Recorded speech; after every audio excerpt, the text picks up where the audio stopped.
you in a non-sexual way. No, for semi-sexual. It's semi-sexual today. We did it against all the odds. We did it. Okay, my friends. Yes. Yes. Okay. This is, and God bless the USA, and thank you, God. Thank you, God. Thank you, God, Jesus. I want to be very brutally honest with you, okay? Wait, I got to control my emotions. Sorry about this. I'm a little emotional. When they called it for Pennsylvania, they had called it first for North Carolina for Trump. They called Georgia for Trump. Then they called it for Pennsylvania. It was over. Trump had hit 270, and it was obvious as the night went on, this was going to be a smashing, spectacular election victory. Look, he's going to win the popular vote. He's run the table now on all the battleground states.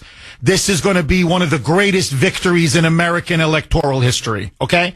But this was still a little bit earlier. We've gotten more information about the last three and a half hours. But it was about maybe 2 a.m, okay? Don't quote me, but when they said Pennsylvania had fallen to Trump, and he had already won North Carolina and Georgia, which means now he was going to be president, I fell on my knees. I asked my wife to join me, my wonderful, beautiful wife, who's been with me every step of the way, and we prayed. We said the Our Father, we said the Hail Mary, and we truly, truly thanked God.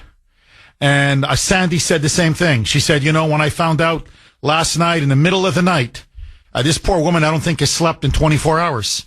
Mike, I don't think has slept in 24 hours. Mike, by the way, brought his parents to vote. He was teasing us yesterday about, if the line is too long. You know, he's almost like a nephew to me. You know, he likes to tease his Uncle Jeff, his Dutch uncle. But he brought his parents. He brought his brother. Mike, in the middle of the night, sends me this beautiful text of Trump dancing, this meme of Trump dancing, doing the boogie. And you've got, Sandy says same thing. I prayed. She goes, I thank the Lord. I just thank the Lord. And that's what Grace and I did. This was a triumph of God and good over evil. I'm telling you, that's what this was. What we live through right now is a political miracle. It is a political miracle, I am telling you. So what we have now witnessed is, there's no question now, this is the greatest political comeback in American history. No question. And arguably one of the greatest political comebacks in the history of the world. What Donald Trump achieved last night into this morning is nothing short of sensational. This is a man who has survived 2 assassination attempts, 2 impeachments. How many criminal indictments, civil cases against him? They tried to take him off the ballot. They tried to bankrupt him. They've tried to put him behind bars. They've done everything they humanly can to destroy him and his family. And not only did this man persevere, not only did he show guts and glory and patriotism and tenacity and toughness, and honestly, patriotism of a kind that only rivals that of, say, George Washington. He triumphed.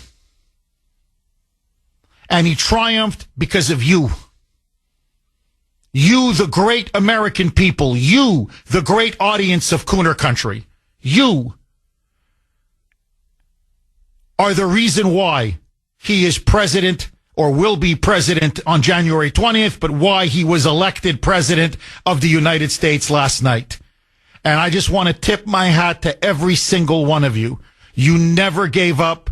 We never gave up. And we were with him through thick and thin. And that's what makes this victory so sweet. So sweet. And look, I want to say this to Joe Biden. I want to say this to Kamala Harris. I want to say this to Tim Walz. I want to say this to Hillary Clinton, because this needs to be said. You've called us deplorables. You've called us Nazis. You've called us fascists, racists, garbage. You said our women, our wives, our daughters, our sisters, our nieces are dumb and weak and stupid. Well, buddy, this is our response to you. Blank off, baby. Mwah! You know what I'm holding right now? A big middle finger right in front of the microphone. Mwah! Kiss this. Because this is what last night's election meant. Last night's election was a giant F-U, a giant middle finger to this out of control, arrogant, tyrannical, treasonous, globalist democratic regime. And as I said yesterday, we've been hearing from you for 4 years. But yesterday, you heard from us. And this wasn't just an incredible election victory, the greatest in American political history. My friends, this was a reckoning. And it wasn't just that Trump won the White House. My friends, he's going to win the popular vote. There's no question now. They can't catch him in the popular vote. So the Democrats can't even say, well, he lost the popular vote. He just won the Electoral College. He's going to win with over 300 Electoral College votes. That is a massive landslide. He's ahead in the popular vote. She can't catch him. The Republicans have flipped at least 2 Senate seats, which means the Republicans are going to control the Senate. They're likely to pick up at least a couple more. The only drama left is whether the Republicans can hold the House. And at this point, it looks likely, but I don't want to count my chickens before they're hatched. So we're now looking at an absolute clean sweep, a complete repudiation of the left, a complete repudiation of Biden and Kamala Harris, a complete repudiation of the Democratic Party. And I want this whole show. All I want are phone calls. I want you to weigh in and tell me how you feel. When did you sense that this thing was turning last night? What do you make of this incredible victory? What do you think it means for the country? Let me just say this, okay? And then I want to go and open it up to the phone lines, I promise. What Trump has now done is not just an act of political and personal vindication, unparalleled in American history. He is now the second president. The only one before him was Grover Cleveland, who won an election, then, quote unquote, lost the second election. It was stolen from him, but let that go. And then to come back and win it again on the third try. So he will go down now in history no matter what. But what he's also now done, and this is something that's going to last with us now for at least a generation, he has now put together a multiracial, working class Republican Party majority coalition that has shattered the Democratic Party. This is what is remarkable. Trump won such a decisive victory because in many ways, Latinos abandoned the Democratic Party and flocked to Trump. Black men have finally left the Democratic plantation and have now come back home to the Republican Party. Asian Americans now are part of the Republican coalition. So what you're seeing now is across race, across ethnicity, you are now seeing the birth of a new political movement, one that will put working middle-class Americans and America itself first. It is an incredible, incredible achievement. And now, my friends, we are going to start the hard work of making America great again. Kuhner country, from the bottom of my heart, I love you. Trump in a landslide, baby. Let's go. It's party time, baby. Morning again in America. 621 on the great WRKO. Jeff Kuhner, Boston's bulldozer. Honestly, outside of my wedding day with my wife, and of course the 2 days I adopted my 2 beautiful children, I'm telling you, this is the happiest day of my life. I'm serious, man. Oh, if they had brought in champagne, I'd be drinking champagne the whole show. I swear to you. Okay. This hour of the Kuhner Report is sponsored by Kelly Financial Services. I want to thank Kelly Financial for all their incredible support.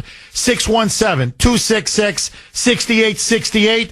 And let's get to the poll question right away. Lines are jammed. After this, I'm going right to the phone lines, I promise. And this is now, I love this question. I love this question. So, the Kuhner Country poll question of the day, sponsored by Mario's Roofing, Siding, and Windows. Oh, this feels so good coming out of my mouth, what I'm about to say. Oh, better than a fudge brownie.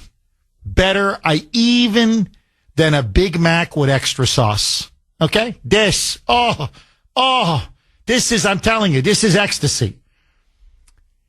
Will Kamala Harris certify Trump's election victory?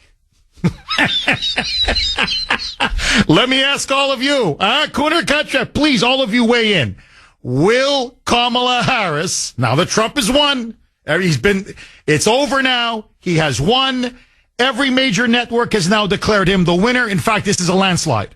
Will Kamala Harris certify Donald Trump's election victory? A, yes. B, no. C, blank you. I'm just kidding. A, yes. B, no. You can vote on our webpage, WRKO.com/Kuhner, KUHN is a national ER, WRKO.com/Kuhner, KUHN is a national ER, and of course, I'm always active on X. You can vote on X as well. My handle there, at the Kuhner Report, all one word, KUHN is a national ER. Let's go straight to Ginger Betty. Ginger Betty, who has the best cookies anywhere, went to Trump Tower to deliver a whole batch of cookies and other treats at Trump Tower for their big victory party. The poor woman hasn't slept a second. She has been up all night. She's calling us straight from Trump Tower. Ginger Betty, how are you? Good morning, America. How sweet it is, Ginger Jeff. This is awesome. The American dream is alive and kicking. We've been making, baking, and sugar shaking these cookies.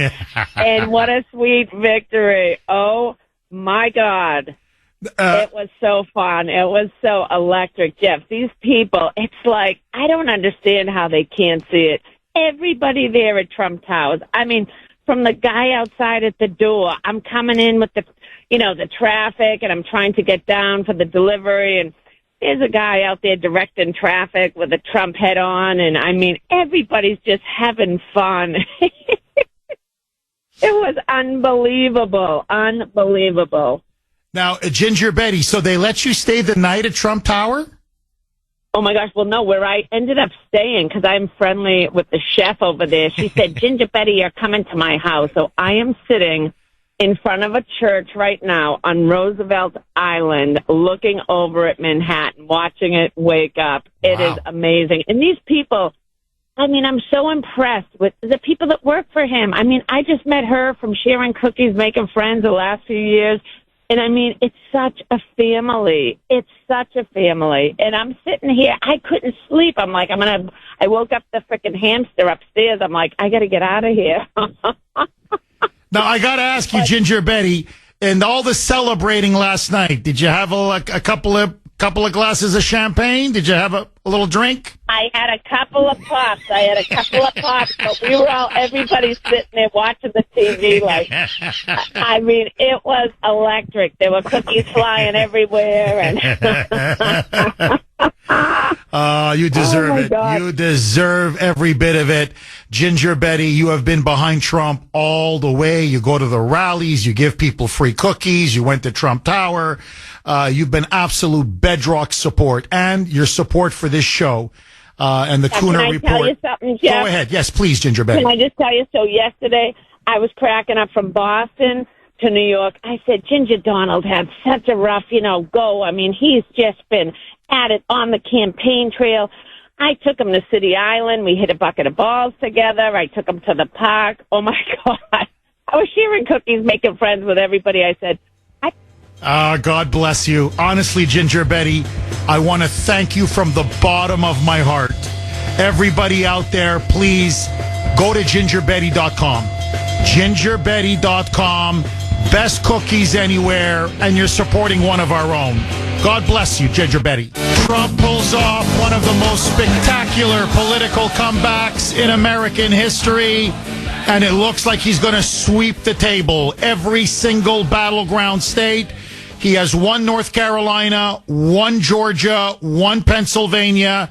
That already puts him at 270. He has one Wisconsin. Every network has now conceded. The Democrats have now conceded. Trump is the next president of the United States. He's got a commanding lead in Michigan, commanding lead in Arizona, commanding lead in Nevada. They're still not officially calling it Nevada, Arizona, and Michigan just quite yet, but it looks very plausible, highly plausible, in fact, that we're going over 300 in the Electoral College vote, and the popular vote, I don't think she can catch him. We're going to be looking at the popular vote, but right now, Trump 51%, Kamala 47.5%. I don't think there's enough votes for her to make up to win the popular vote. Not that it matters, but what it means in the larger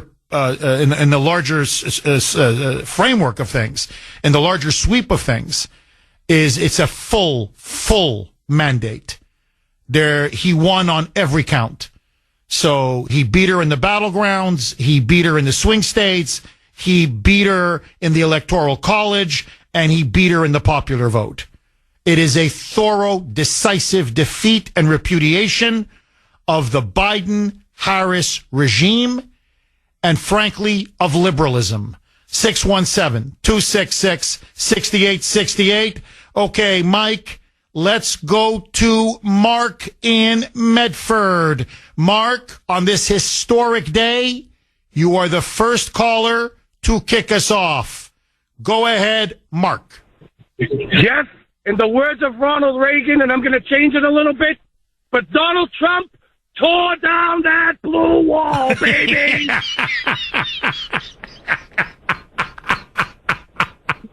And Jeff, you want to know what the first thing I did this morning? What did you do, my friend? I went to McDonald's and had my first Trump McMuffin.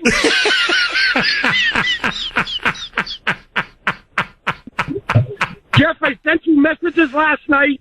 I knew you were busy, so I knew you didn't answer, but I was a little nervous when you kept on saying, he's going to get 300, over 300. I was like, I don't know. But once again, the Kuhner man was right. I stand corrected, Jeff, because he's about to get 312 electoral votes. Oh, yeah, no, it's going to be huge. Mark, I'm telling you, it's going to be huge. Mark, you ye of little faith, Mark, huh? How many times do I have to be right before people start to pay attention to the Kuhner man? You know what I'm saying, Mark? Rodney Dangerfield, I just want a little respect, Mark. Just a little bit of respect.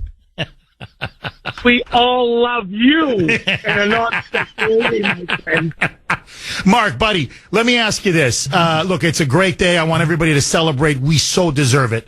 But, Mark, in all honesty, looking back, what do you think was the turning point in the election? Or do you think the moment they chose her, their goose was cooked? But was there anything when we look back over the long campaign, the brutal campaign, is there anything when you say, if you and I are just talking at a bar and I say, hey, Mark, where do you think she lost it? What would you say?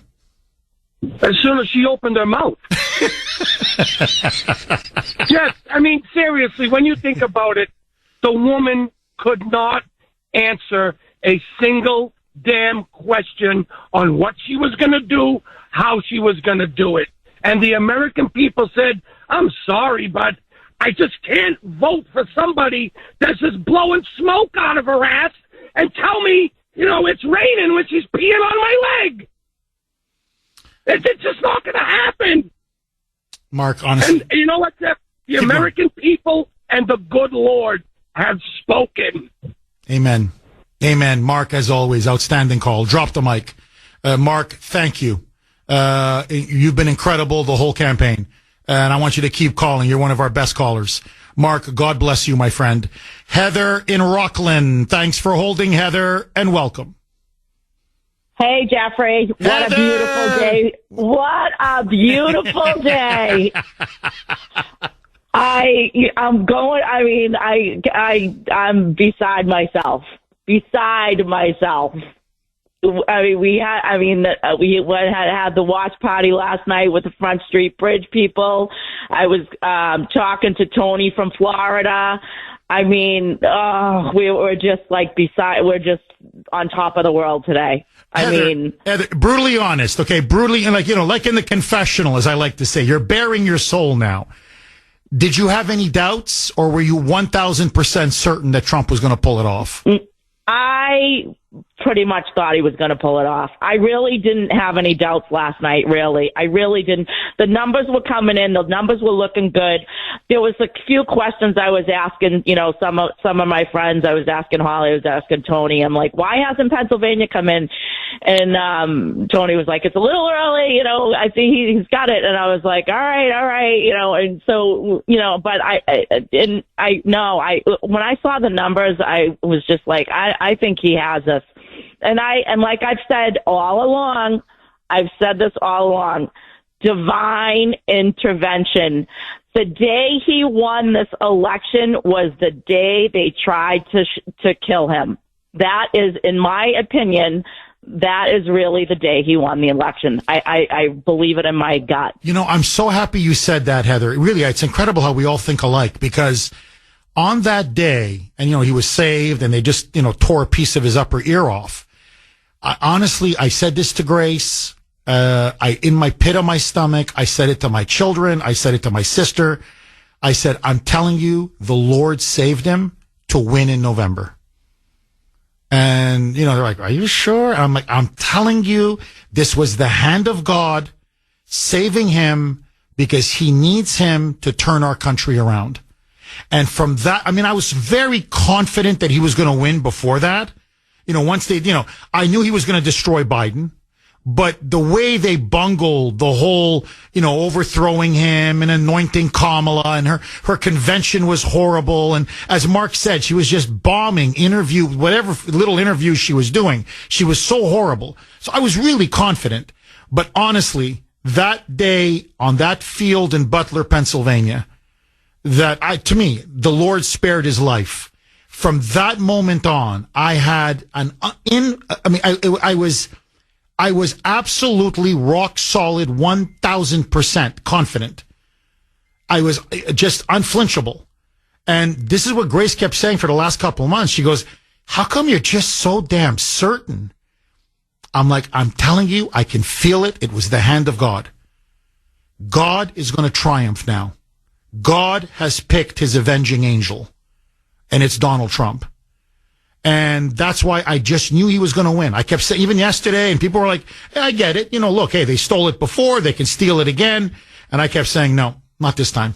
No, not this time. They went up against forces bigger and more powerful than them. I'm just being brutally honest with you. And look, I think he's going to have a spectacular 4 years. I think J.D. Vance is going to be an incredible vice president. I think if we do this the right way, we're looking at 12 years of incredible, unmitigated MAGA rule. I mean, this could be a golden age for America again.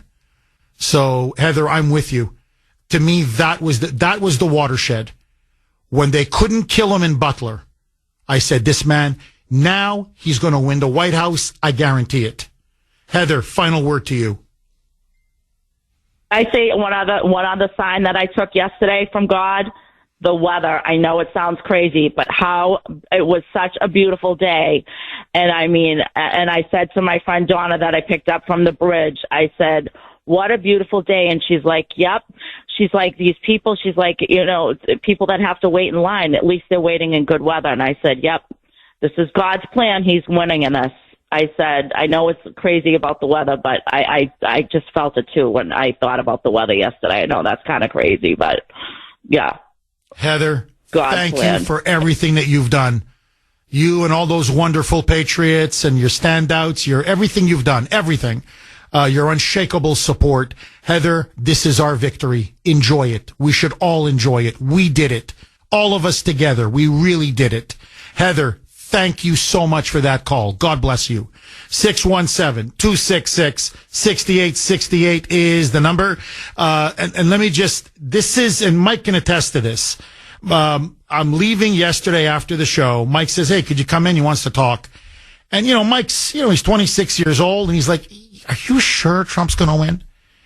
And then Mike was saying, but do you think he can win early? In other words, like last night, can he, or is this going to go on for a couple days?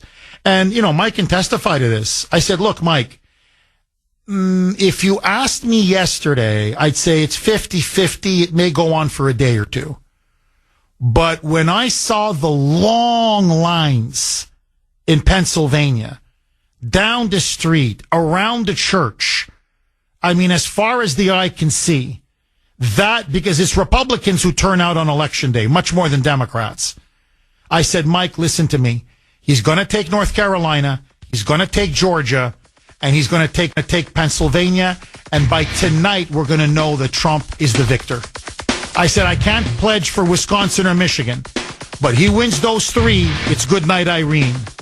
And bang, at 2 o'clock this morning, it was over. Oh, yeah, baby. Kuhner man is in a party mood, my friend. As they say here, party, party, party. 6:50 on the great WRKO. Trump wins a spectacular landslide victory. It now looks, Arizona now, they're about to call. They're very close. Nevada as well. He is now running the table on the battleground states. Wisconsin is his. Pennsylvania, Georgia, North Carolina, Michigan is looking very, very good as well. We're looking 7 out of 7. Way over 300 electoral college votes. Popular vote, he is still in a commanding lead, 3.5% above Kamala. Look, there's no question. She badly underperformed and Trump overperformed. And the key, there's many factors, obviously, but she hemorrhaged black men and she hemorrhaged Latinos. That's, if you're saying what fundamentally changed. Trump brought in the black men vote, like something we haven't seen in 60 years for any Republican, and the Latino vote in particular. The Democrats have kissed away the Latino vote. And now politically, they're now in big trouble. The Senate now is going to be Republican. They have picked up at least 2, projected to win at least another or even a second seat. So we're looking at maybe 52, 53 seats for the Republicans in the Senate. The only thing now is a toss-up is the House. The House is tight, but it looks like Republicans will hold if everything continues the way it is. And so anyway, that's how things stand right now. It is turning into an absolutely incredible night, not just for Trump, but for MAGA Republicans and the America First movement. Okay, this hour of the Kuhner Report, sponsored by Kelly Financial Services. Very special show today. I want to thank Kelly Financial for their support, not just for today's show, but frankly, they've been with us practically from the beginning. So please, if you can, give them a call, 888-800-1881, 888-800-1881. Larry in Leominster. Thanks for holding, Larry, and welcome. You're telling me that Hitler, the garbage man, won the popular vote?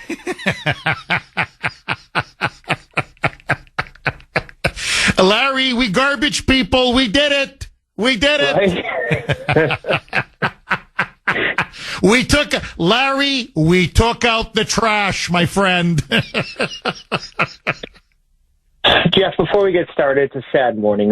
We got to have a moment of silence for the death of mainstream media, if you will. They destroyed themselves over the last 8 years, and rightfully so. They're getting buried. I don't know if you heard it in all the excitement yesterday. There's a couple fire sales going on. They're trying to get rid of Time magazine, and there's another one they're trying to sell off. I forget the one off the top of my head, but it's on its last breath, which is to me very invigorating. Well, Larry, look, I think there's no question, and I said this to Grace last night, it was at 2:30 in the morning or whatever. I said, mark my words, the media is now finished. Whatever little credibility they had left, it went up in smoke. And here's why. You can't keep saying Hitler, Hitler, Hitler, Hitler. It's the end of democracy, the end of the Constitution.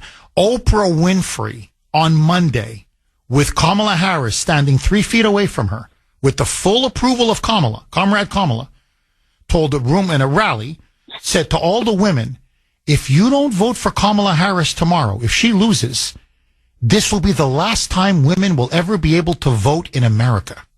Like Trump is going to take away, women's right to vote. Now, I'm telling you, what are they going to do when the midterms come around in 2 years and we have elections and women are able to vote and there is no dictatorship and there is no Fourth Reich and nobody's being thrown in jail and there aren't internment camps and there's not journalists and judges and political opponents and everybody rotting in concentration camps, when all of the histrionic, shrill, over-the-top garbage, lunacy, really, insanity, who's going to ever believe them again? That's their problem now. Is democracy's not going to end? We're a constitutional republic, but you know what I mean? We're going to continue to have elections. We're not setting up internment camps. This is not the Fourth Reich. He's not going to make himself Führer. He's not creating a totalitarian police state.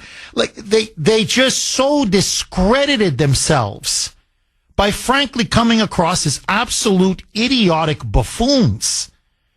And Larry, I agree with you. What this election shows is that the monopoly, the stranglehold that the mainstream media has had on elections, on campaigns, is now over. Trump broke them. Broke them with us here on Kuhner Country, talk radio, with Joe Rogan, going on these different podcasts, using alternative media, and Larry, the big one, and I think we all have to acknowledge this. What was the difference this time in 2020? Elon Musk. We had X as a free speech social media platform. I know for me, I'm telling you, like I was a keyboard warrior on my X account. Stuff that I was saying, which was all accurate and true, they would have blocked me in 2020. In 2024, I kept getting it out there. Watch for the steal. Watch for this. They're trying to steal it here. Watch for the fraud. In other words, we were able to get out the truth and combat the lies of the media because we had social media, we had X. And I think this new alternative media has now finally destroyed and defeated the dinosaur lying fake news media. Their day is now over. So it's not just Biden and Kamala that lost. It's not just the Democrats who lost. But the lying, stinking, vile, corrupt media went down as well. Agree, Larry? I do, and there's a couple of people you also have to thank, right? First, talk about strong, intelligent women is Laura Trump, the stepdaughter, or the daughter-in-law, right? The difference between Ronna McDaniel and her, night and day.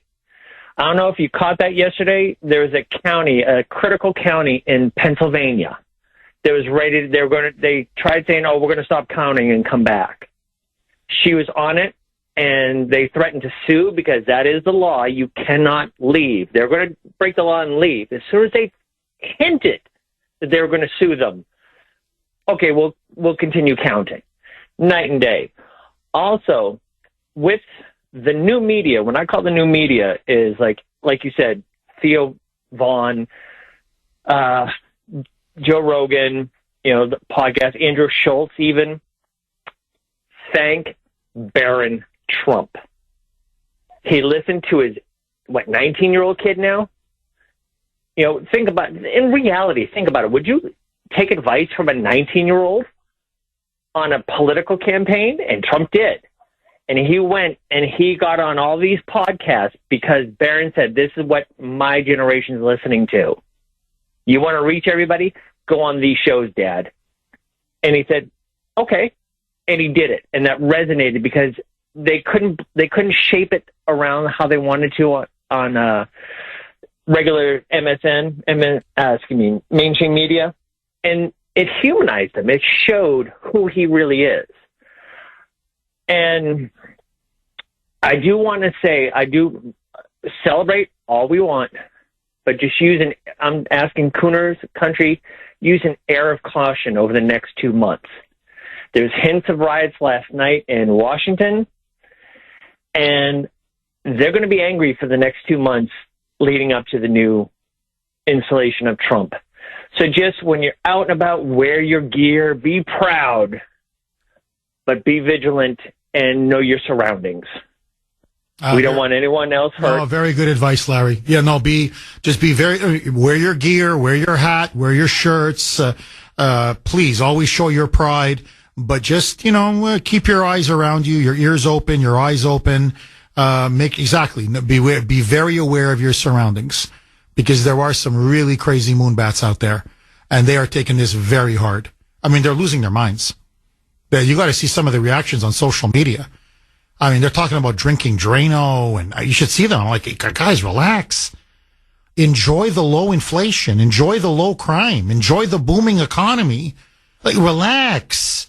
It's morning again in America. Relax. Don't worry. Everybody, a rising tide lifts all boats. Relax. It'll be the best 4 years you guys have ever had. Okay? Leave the Drano alone. Larry, as always, thank you for your service. And thank you for your call. 617-266-6868 is the number. No, look, I think Larry is 1,000% correct. I think there's no question. Trump circumvented the media. And he went to different podcasts. Look, I think Tucker Carlson played a key role. Megyn Kelly played a key role. I think Elon Musk on X, that was huge. Huge. Talk radio, shows like mine. In other words, the new media, the alternative media. And he did. He was smart enough and humble enough to listen to his son, who said, hey, Dad, look, there's these really big podcasts. I know you don't think much of them, but they're really big with 20-somethings. Guys like me, we listen to this stuff. And they got millions of people who listen and follow. And, Dad, really, you want to reach these younger voters, get on there, get on these podcasts, and you're very funny, and show them that funny side, and and talk to them. And he did. And just very quickly on Lara Trump, she was great. Her and Michael Watley were great. And this is the point, and I'm going to get to Massachusetts another time. But John Deaton got destroyed last night. He didn't even get 40% of the vote. Why? because of Amy Carnevale. Because what we have is a Massachusetts version of Rona McDaniel. And that's Amy Carnevale, the chair of the Mass GOP. The Massachusetts Republicans got slaughtered again last night because they keep getting rolled by the Democrats. See, that's what I keep saying over and over again. Get a winner in there. Get a fighter in there. Get a real Republican in there. Get a real conservative in there. Don't get some paid shill lobbyist who just wants to line their pockets and, lay down for the Democrats. In other words, controlled opposition. That was Rona McDaniel. So whenever the Democrats were cheating, she would refuse to challenge or confront. Not with Lara Trump and Michael Whatley. So, that's why I kept saying last night, I said he's going to win. Because it's not that they didn't cheat. The Democrats did cheat. But our defense, if I can use a football analogy, our defense was able to slow them down, at times tackle them enough for our offense to keep racking up points and win the game. And so they wanted to take a county. There was a naked attempt at a steal. They said, no, you're not turning away voters at 8 o'clock. Well, the machines aren't working. Well, then if they got to stay all night, stay all night. And then Trump went out and issued a statement saying, do not get out of line. No matter what, you stay in that line. And they went right away, filed a lawsuit, an injunction, and boom, they had to keep the voting lines open till 10 o'clock. And those were thousands and thousands of Trump supporters waiting in line. So just to give you an example, proactive, aggressive leadership. And they did it in Georgia. They did it in Michigan. They did it in Arizona. In other words, it was lawsuit, fight in real time. Not like Rona McDaniel or, this clown, Carnevale. So don't tell me we can't turn Massachusetts around. But you gotta have don't have people on the take. Don't be corrupt. If you're not corrupt and you really want to help Republicans, it's amazing what you can do in 1 or 2 or 3 election cycles. Trump said it again and again. Fight. Stand up for the working person. Stand up for independence. Stand up for law and order. Speak out. And by the way, he was yesterday, his address, his speech to the country was brilliant. It was presidential. It was statesmanlike. It was humble. It was also forceful, visionary. And he came out and said, let me tell you the election. This was the issue of the election. It was immigration. Inflation, he said, number 2, very big. Cost of living, cost of, groceries and gas and food and your energy bills and car insurance and no question, rent, mortgage, everything. But he said the number 1 issue was the border and everything that comes with it. And he said, I just kept pounding that issue over and over and over because it affects every city, every state in the union. Now, we can't do that here. When has the Massachusetts Republican Party ever made illegal immigration and the fact that we're a sanctuary state the number 1 issue that you drive home again and again? Take it to the black community. Take it to the Latino community. Take it to the Asian community. It doesn't matter. Take it everywhere. That's what Trump did. Latinos showed last night they hate quote unquote migrants as much as anybody else. And what Trump, this was his Trump argument, okay, that if to pardon the pun, here's what he kept telling them. I like immigration. I'm all for immigration. But we want legal immigration so you can vet and check who's coming into your country. You don't just let dangerous criminals and rapists and gangbangers and fentanyl and drugs and MS-13 just swamp in your country, because then you're putting everybody, including yourselves, in danger. That's racist? To want to have a regulated legal immigration system? That's Hitler? So Canada's Hitler? Germany's Hitler? Finland is Hitler. France is Hitler. Japan is Hitler. Like, you people have lost your minds. And that's how Trump pulled all. These are all former major blocks, voting blocks of the Democratic Party. Trump brought them all in. It's the Trump model. It works. It will work in every state. But you have to have somebody who believes it and who's willing to fight for it. And frankly, someone who's not on the take. That's the problem. They had an RNC on the take, full of rhinos pretending to be conservatives. That's our problem here in Massachusetts. We've got the Massachusetts Republican Party, the Mass GOP, that is full of rhinos, lobbyists, globalists, and rhinos. Carnivali, who pretends to be a conservative. And the GOP here got in a red wave, and the GOP got slaughtered. So, but no. I can't. No, we need a winner, Jeff. We need a winner. She's a winner. And we're going to put up John Deaton. He's basically Chris Doty 2.0. Chris Doty with $1 billion.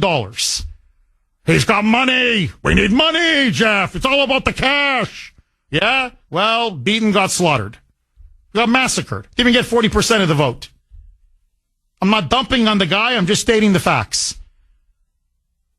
Now, let me tell you what the Democrats are saying about Kamala. I'm giving you a direct quote from a senior advisor. How the hell do you spend, quote unquote, $1 billion and lose? She spent over $1 billion and she still lost.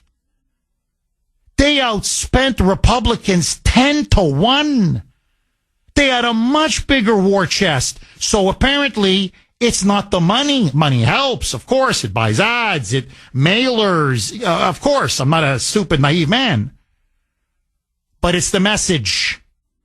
Trump had the message, and that's why he won. 617-266-6868. Bob in Plymouth. Thanks for holding, Bob, and welcome. I got to be perfectly honest with you. I dozed off last night before the results were in. I woke up 5 o'clock this morning. I was afraid to turn the TV on. I said my morning prayers harder than ever, and then I put the TV on. And I broke down and cried. I was so happy. Sorry, I'm losing it again. But I was so happy, and I'm still so happy. Thank God for everybody that did what they've done, you especially. I'm just thrilled out of my mind. I'm telling you, it's unbelievable. Bob, I had a tear in my eye. You're not the only one. Believe me. Don't be ashamed. Everybody's crying tears of joy. We saved our country. We dodged a bullet. We dodged a real bullet. And everybody did their part. Everybody. I mean that. Everybody. Everybody on this show, every caller, just everybody, every texter, every listener. We all did our part, and that's why we won. Bob, final word to you, my friend. Now, the poll question of the day should be, how many people are going to tune into The View to watch the meltdown today? Bob, I got to tell you, I'm getting a lot of text messages on that. Like, Jeff, I never watched The View, but today I'm watching. Oh, it's gonna be a show today. The shrieking, the yelling, the screaming, the recriminations, the unhinged rants. We did it, baby. We did it. 721 on the great WRKO. Jeff Kuhner, Boston's Bulldozer. 617-266-6868. We did it, baby. All right. Trump wins a huge landslide victory. It's getting sweeter by the minute as the results just keep pouring in. This hour of the Kuhner Report is sponsored by Mario's. Mario's Quality Roofing, Siding, and Windows. I want to thank everybody at Mario's for their wonderful support. If you need any roofing done or your windows or siding, they're one of us. So please think of Mario's. 617-266-6868. Now, many of you are asking a big, important question, which is, well, Jeff, every network has now called it for Trump. It's people are already, foreign leaders are calling Trump and congratulating him. Has Kamala called Trump? Has she even conceded the election? Well, listen now. This is from 603. You can text us 70470, 70470. This is from 603. Jeff, last night when Trump won, Kamala refused to come out and address the crowd at her victory event. This is only the second time this has ever happened. The first time was when Hillary lost to Trump. Very ungracious and absolutely classless, in my opinion. And second point, now, will all these Hollywood celebrities who vowed they would move out of America if Trump won, will they now actually leave? I think we should hold them to it. I agree. She has not conceded. And last night, in the middle of the night, when it was obvious that North Carolina had gone for Trump, Georgia had gone for Trump, and they were about to call PA for Trump. They were about maybe 15 minutes away, and it was obvious he was going to win Pennsylvania. And that's it. That's 270, and it's over. I mean, that's it. The election's over. Kamala's campaign manager, comes out, and he just tells everybody, all the supporters, well, Kamala needs to take a nap. I'm serious. Kamala needs to take a nap now. She's tired. It's 1:30 in the morning. So all of you need to go home. And everybody's looking around like, what? I mean, the media told us we were going to win. Everybody was saying this is neck and neck, and Kamala was surging, and she had all the momentum, and we were going to win this thing. And no, sorry, everybody go home. So she refused to concede. She refused to address the American people. It is now 7:24 going on 7:25. And she has yet to address the country. She has yet to call President Trump. She has yet to concede her defeat. But Trump is the election denier. Trump is the one who poses a threat to democracy. She's melting down. I'm telling you, she's had a complete psychological breakdown. And she doesn't know how to get in front of a camera and say, I lost, because they told her she was going to win. And this is the first time in her life now that she's had to deal with real life consequences to her disastrous performance. John in Millis. Thanks for holding, John, and welcome. Good morning, Jeff. How are you today? Oh, phenomenal, John. Today is a great day for America. It's a beautiful day in America, Jeff. Beautiful. John, what do you make of the victory last night? Were you surprised at all, John? Actually, Jeff, to tell you the truth, when Hunter pleaded guilty, I kind of knew it was over right then and there. That they weren't sure, they weren't going to steal it, and they weren't sure about Kamala being able to pull it across the line. Once I saw him stop building that lead, I knew it was over. Yeah, I had a really good feeling early on. I'm just like you, John. And it was when they called North Carolina and Georgia relatively quickly. I said, you know what? They can't stop this one. They can't stop this one. John, I'm up against a hard break. Can you please hang on? I want to take you on the other side. I want to take all of your calls. This show, special edition of the Kuhner Report, is for you, the magnificent audience of Kuhner Country. This is our day. Yep. I've been happy since about 2:00 last night. When they said they called Pennsylvania for Trump and said, that's it, it's over, he won, I've been happy It's been 5.5 hours. I'm on cloud nine. 7:31 on the great WRKO. Jeff Kuhner, Boston's Bulldozer. And again, I want to thank Mario's. This hour of the Kuhner Report is sponsored by Mario's Quality Siding, Roofing, and Windows. We're going to get right back to John in Millis. Before I do, I just want to read this text because I think it really sums up everything beautifully. 781. You can text us 70470, 70470. Jeff, this is the biggest political comeback in history. But it's not just Trump's victory. It is the American people's. Forgotten and maligned by an elite class who assumed wealth and status, kept them immune from the problems plaguing everyone else. Crime, inflation, the border, homelessness. Look, really, I don't want to put it crudely, but in all honesty, this maybe is the biggest middle finger in history, at least in American history. That's what last night's election was to the elites. It was a massive, huge middle finger. And hopefully they get the message. 617-266-6868. And that's why I love this audience. I love this audience. 617. Jeff, meathead. Rob Reiner said he would set himself on fire if Trump won. I'm waiting. This is what Candace Owens put out on X. Great news. Kamala can safely go back to being Indian again. Oh, man. I mean, this, I got to tell you, this, I don't want this show to end. You know, it's just so good. It's like eating at a delicious buffet. Just don't stop. Let's go right back to John in Millis. John, you made a fascinating point.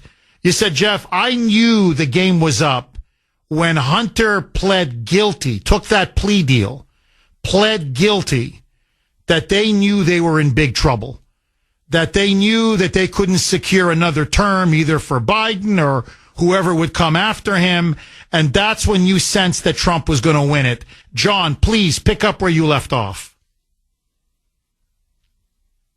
Just seemed to me that all they could do was attack Trump. He had no plan about anything they were going to do to reverse all the damage that they've done because they couldn't own up to it. And I was talking with a friend of mine. We play golf every morning. I listen to you on the way in every day, and it's a great show. I love it. And he was worried about the steal and everything like that. I goes, Trump's going to kill him in a landslide. He goes, what makes you so sure about that? I goes, because all the things you hear about it's a close race, is from a biased media. They're not going to tell you that Trump is actually in a big lead because then they're afraid that the people that were thinking about going out and vote for Harris, they're not going to go out and vote for her if they feel that he's so far ahead that there's no use. So they were just killing themselves slowly and surely because all they could do is just, you're a garbage man, you're a Nazi, you're this, you're that, if you vote to save America. John, is there, and I know you, and I think it was very perceptive on your part when you said, hey, you know, when I saw Hunter make that plea deal and take a guilty plea, and you're like, you know what, the regime is not confident that they're going to win. You know, you said, that's Jeff, when I had a real sense that Trump's going to pull this thing off. So I know you went that far, but just in terms of the campaign, okay, the last, 90 days, is there any moment in particular that you thought was a turning point where you said, you know what, she's really blown it now? Was it the garbage comment by Biden? Was it her when she took those initial interviews and just bombed every single one of them? Was it her then going, really dark and calling us Nazis and fascists and racists? Was there anything in particular during the campaign where you said, you know what, Jeff? No, it's over now. It's really over now. Clarify one thing. As a former trash man, we prefer to be called sanitation, transportation engineers. Not garbage men. Interesting. So you're saying that was a real slap in the face? Actually, when she had the interview on Fox, I think that was over. With Brett Baer, when she did the Brett Baer interview.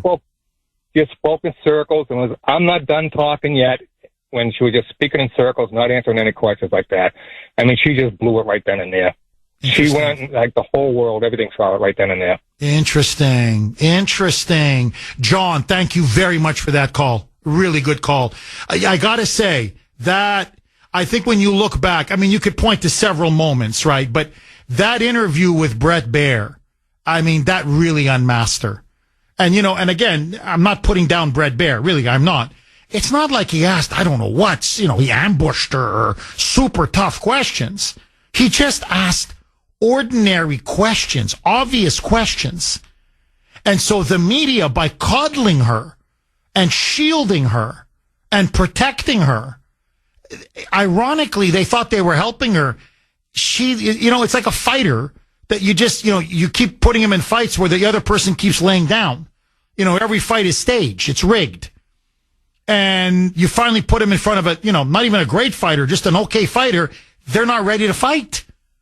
And that was her problem. And she had one serious tough interview and she withered on the vine. She imploded. And you knew it was bad that, half an hour, 20 minutes in, her people are yelling, cut, cut, cut, cut. So she couldn't even go the full 30 minutes. So, that, I don't think she ever really recovered from that. For me personally, you may disagree with me, but when Biden came out and said Trump supporters are garbage, when he went, puh, I went home, I told Grace, I said, listen, if anybody was thinking of not voting for Trump, who's a Trump supporter or leaning Trump, now they're going to crawl on broken glass to vote for Trump. What she did now is she maximized his turnout. What Biden did was he ginned up and so intensified Trump's turnout.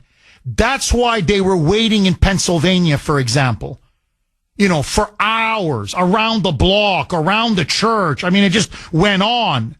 And they're like, yeah, I'm garbage. Okay. I'm a Nazi. Okay. Oh, what? I'm a racist and a fascist. Okay. You know what? Blank you. Don't worry. I'm staying here until I vote for Trump. They kept shooting themselves in the foot again and again and again. And finally, you blew both your feet off. And then you just bled to death. And to me, that's the analogy of this. And to be fair, Trump ran a magnificent campaign. I mean, my God, what a workhorse. He was on message, border, economy, inflation, crime, peace, prosperity. I mean, he just kept hammering this over and over and over. And man, he hit every battleground state. It was like a science. Which counties to hit, which areas to hit. And they just never let up. It was a relentless campaign. Dave in Medford. Thanks for holding, Dave, and welcome. Dave, how are you, my friend? Jeff, I got a question for you. Yes. Specky Sie Deutsch? Well, we have our Führer now, Dave. Welcome to the Fourth Reich. We did it, Dave. Zig Heil. They're crazy. I mean, I think, honestly, Dave, I think that's what cost them. Nobody bought their BS. People looked at him and said, nah, you guys you're not right in the head. It's so over the top. It's so ludicrous. It's so ridiculous. And, threat to democracy, threat to democracy, threat to democracy. And basically the country said, here's our middle finger. Bye. Dave, was there anything in particular that you think really sunk her when you look back now in retrospect? Well, I've looked at everything that she's been saying, everything that she's been putting down. What I think that really killed her on this was because of that sacrilegious communion with the Dorito. Oh. And the Catholic Church saw that. I think that's what killed it. You know, that is a really good point. Apparently, in Wisconsin and Michigan, they said that Catholics in Wisconsin and Michigan, they went for Trump in unprecedented numbers. More than 2020, more than 2016. That especially in those two Rust Belt states, that Catholics went out in unheard of numbers for Trump. And Dave, I think you put your finger on it. I think Gretchen Whitmer, who was, a key surrogate for the Harris campaign, that whole Doritos and mocking communion and mocking the Catholic Church, they lit a fire under Catholics. I mean, Christians in general, don't get me wrong, but especially Catholics. And I by the way, and I believe that's the difference in Michigan and Wisconsin. If you look at the numbers now, Michigan as well, I have to say the Muslim Arab American vote, that and the Catholic vote put Trump over the top in Michigan, the Catholic vote in Wisconsin. 750 on the great WRKO. Jeff Kuhner, Boston's Bulldozer. 617-266-6868 is the number. Okay, my friends, here is now the absolute latest numbers. Trump has won. Everybody, CBS has now declared him the winner. NBC, ABC, CNN, MSNBC, Fox News, Newsmax, New York Times has now declared him. I mean, everybody is now, the world has now declared him the winner. He has officially won Georgia, North Carolina, Pennsylvania, Wisconsin. They are about to call Michigan for Trump. He's got a good 1.7% lead. Almost all the votes have been counted. So he's going to win Michigan. It's just we're talking now maybe 5-10 more minutes before they announce it. Arizona, he's won it for all intents and purposes. Again, I think they're just going to have to wait another 15-20 minutes, and Nevada as well. So we're looking at an absolute clean sweep. Every single battleground state, he has won. In the popular vote, she's not going to be able to catch him. He has won the popular vote. We don't know exactly by how much, but it could be by about 2 percentage points, which, believe it or not, in terms of recent elections, is a big popular vote win. The Republicans have now taken back the Senate. They have flipped the Senate. In fact, they could do even more damage. Pennsylvania now looks it's going to go for McCormick, and Nevada, look out for Nevada. That's a major pickup potentially for Republicans. So right now they have 51 guaranteed. That's the majority. They have flipped 2, but they could easily flip 3, maybe even 4 seats. So the Senate now looks extremely, well, it's Republican, but it could even have with some room to maneuver in the Senate. The House, it's still technically a toss-up. However, increasingly, it looks like the Republicans are going to hold the House. Again, I don't want to jump the gun. Nothing has been called yet for the House of Representatives. The Democrats have flipped 3 seats. Republicans have flipped 4 seats. So you're looking at 220. You need 218 for a majority. You're looking at maybe 220, 221 for Republicans. So Republicans will hold the House, flip the Senate, and of course, capture the White House. Now, why is the House important? Very quick. If Jamie Raskin and the Democrats try to block Trump, in other words, don't certify him, they need to win the House. And it looks like they're going to be denied there as well. So we're talking now, it's a win across the board, a decisive, spectacular victory for Trump. Okay, very, very quickly. This was Trump last night. It was obvious they had called Pennsylvania for him. This was on top of Georgia and North Carolina. There was no going back. He has won. He has won. He knew it last night. Then Wisconsin came through for him. It's over. Trump will be the next president of the United States. Roll cut 1, Mike. Thank you very much. Wow.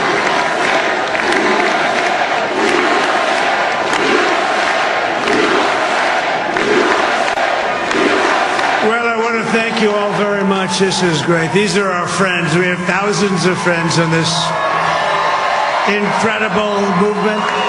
This was a movement like nobody's ever seen before. And notice he was gracious. And what was very striking, you can't really see it, obviously. It's an audio cut. But he almost had tears in his eyes. You can see he was very emotional. And you could see the tears starting to come to his eyes, and he pulled it back. You know, he's Trump. It doesn't want to show that, any kind of emotion. But you can see on his face, he was deeply humbled and just so grateful to all of his supporters. And you could see the emotion on his face. Frankly, you could see the emotion on his entire family. Some were crying. Others, like Don Jr., just kept pumping his fist. He just couldn't stop pumping his fist. You could the Trump family was elated, beyond elated. Listen now to Trump. And notice right away, and I really want to stress this. He could have taunted. Look what this man has been through. Look at the names he's been called. They shot him, for God's sakes. They impeached him. They persecuted him. They tried to put him behind bars for 500 years. Bankrupt his business. They targeted his children. They called him every despicable name in the book. And so if he wanted to spike the football, if he wanted to, be defiant, if he wanted to taunt them, if he wanted to, spike the football, as they say, he could have. Instead, he was humble, he was gracious, and he said, I don't care whether you voted for me or not. We are going to heal this country, and we're going to make America great again for everyone. Roll cut 1A, Mike. Frankly, this was, I believe, the greatest political movement of all time. There's never been anything like this in this country, and maybe beyond. And now it's going to reach a new level of importance because we're going to help our country heal. We're going to help our country heal. We have a country that needs help, and it needs help very badly. We're going to fix our borders. We're going to fix everything about our country. And we made history for a reason tonight, and the reason is going to be just that. So, again, success will be our revenge. In other words, it's I don't care. I'll take all the slings and arrows, all the punishment, but in the end, we are going to fix the border, fix the economy, fix inflation, fix crime, fix these out-of-control foreign wars. We are going to fix the deep state. We are going to fix all of the major scandals and problems plaguing our country. That's the reason why we won, and that's the reason why I'm here. Listen now to President Trump saying we have overcome odds and obstacles nobody thought could be surmounted. And yet, in the end, here you and I stand victorious, triumphant. Roll cut 1B, Mike. We overcame obstacles that nobody thought possible, and it is now clear that we've achieved the most incredible political thing. Look what happened. Is this crazy?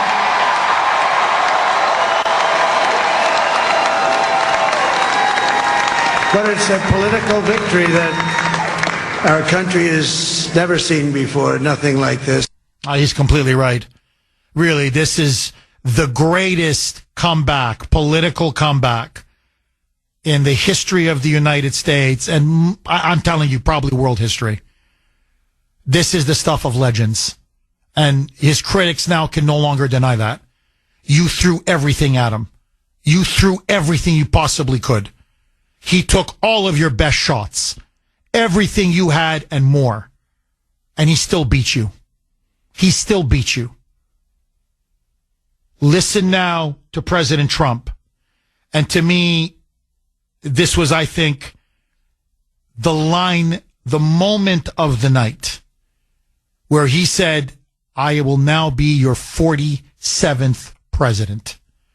Roll cut 2, Mike. I want to thank the American people for the extraordinary honor of being elected your 47th president and your 45th president. And every citizen, I will fight for you, for your family, and your future.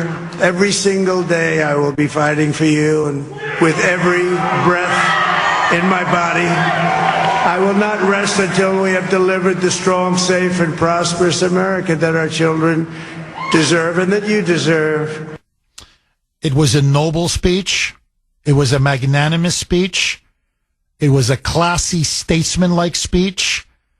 Dare I say it? It was Reagan-esque. It was Kennedy-esque. It was Lincoln-esque. And it's a man who I think has been humbled. He's openly said he's gotten much closer to God over the last several years, especially in the wake of the assassination attempt, the one in Butler. And this is a man now who I think has been transformed by the crucible of his persecution, by the crucible of everything he's had to endure. This is now a man who he clearly understands that God saved him and God put him on this earth now for a reason. And it's a mission. And it is a mission now to complete what he started when he went down that escalator in 2015. And that is now to complete the America First movement of putting all Americans, especially the forgotten Americans, first. I want to play one more cut. And this is the phrase that now is going to be used with Trump, I believe, for all eternity. You know, every president has a certain phrase or line. FDR, John F. Kennedy, for example, was ask not what your country can do for you, ask what you can do for your country. FDR, we have nothing to fear but fear itself. Well, listen now to this line from Trump. Roll cut to a mic. This will truly be the golden age of America. That's what we have to have. This is a magnificent victory for the American people that will allow us to make America great again. So let me ask all of you, the golden age of America. Let me put this mother log on the fire, okay? On top of everything else. Do you believe that the election of President Donald J. Trump last night as the 47th president of the United States, will this now usher in a new golden age? A golden age of America? My honest answer is yes. Just like I was supremely confident and I just knew that he was going to win the election, I am supremely confident and convinced that he will fulfill every single promise that he's made, and he will deliver one of the greatest presidencies in the history of our nation. But that's me. I want to hear from you. Dan in Florida. Thanks for holding, Dan, and welcome. Good morning, Jeff. I'm sitting on my lanai having a cigar and praising God. Oh, Jeff, I'm telling you. Listen, as you know, I like the movie analogies, and I harken back to It's a Wonderful Life. I think he had to lose in 2020. It's kind of when George was going to jump off the bridge, Clarence saved him, and he said, I wish I was never born. Well, he went back and saw what would have happened had he never been born. And we got a great glimpse of what happened when he wasn't president. So that's number one. The other one was the Israelis are fleeing through the Red Sea and the Ten Commandments. Moses stands up, lists his staff, calls upon God, and the waters flow back over the Egyptian army. And that is the analogy for what's happening to the Democrats right now. Oh, brilliant. Right now. Brilliant. Dan, is this, in your view, part of that Egyptian army? Is it the media? Is this their Waterloo? I mean, I'm kind of mixing metaphors. You're going back to the Red Sea and Egypt and the Bible, but, I'm going Napoleon. But, is this their Waterloo? Are they swept up now in the waters of the Red Sea? From this point forward, will anybody ever take them seriously again? They predicted a Kamala victory. They pulled out another. This time it was the Hitler hoax, the end of democracy hoax. Can they ever survive this, Dan? I think they're done for at least a decade, Jeff, and we're going to do nothing but get stronger and stronger. Hey, there's been some collateral damage in California. I don't know if you heard this, but George Gascon lost his DA race. And that's wonderful for the people of L.A. because that guy was so soft on crime, a big Soros guy. So he's in the water too. I mean, no, Dan. No, I agree, Dan. It was a massacre for Democrats and progressives yesterday. It was an absolute massacre, and this is still continuing. I'm just looking at some of these races, and I'm telling you, it's. I mean, look, you look at the Senate. I think we're going to get 54, maybe 55 senators. I mean, you just go race after race after race. It's Democrat after Democrat is going down. I mean, Trump's coattails now are huge, and they're pulling a lot of people in. So, Dan, please, you enjoy that cigar, man, because you earned it. We all earned it. Dan, thank you very, very much for that call. And he's completely right. Look, this wasn't an election. I know I've said this phrase before, but really, it was a reckoning. This was an historic watershed election where the left threw everything it had, not just at Trump, but at us, at the country. And the elites lost. This was a fight to the finish between the elites and the people won. Russ in Boston. You know what D-Day was? Well, this for us is our D-Day. This was Victory Day for us. Russ in Boston. Thanks for holding, Russ, and welcome. Hallelujah, hallelujah, hallelujah. Ding dong, the witch is dead. Ding dong, the witch is dead. Ding dong, the witch is dead. And another one's gone, and another one's gone, and another one's gone, and another one bites the dust. Jeff, God bless America, God bless President Trump, and God bless all his loyal supporters from coast to coast. We are seeing the revival of the American melting pot. Sadly to say, no thanks to the majority of mass voters. They're still politically stupid. Russ, are you shocked? It's now 8 o'clock. Actually, 8:06, 8:07 now, if you want to get technical about it. Nothing from Kamala Harris. Not even a statement. No speech, no concession. She hasn't even called President Trump. I mean, I've seen no class. Really, I've seen, some pretty tasteless, classless stuff in my life. But, I mean, look, it's over. I mean, I'm not kidding. He's getting calls. Bibi has called him. Macron has called him. World leaders are calling him. Zelensky's calling him. Everybody's calling him. But Kamala Harris can't pick up the phone and call him and congratulate him on a victory? I mean, Russ, what say you? Well, if you remember Jackie Gleason, what he used to say when he didn't know what to say, and a humana. So if she's doing a good humana this morning, and let's face it, she's got as much class as Hillary Clinton. She did the same damn thing. She couldn't face the people. The truth, she couldn't take the truth. Russ, God bless you. And again, thank you for your service, Russ. Victor in Maryland. That's right. No, she couldn't handle the truth. The truth was the American people rejected her.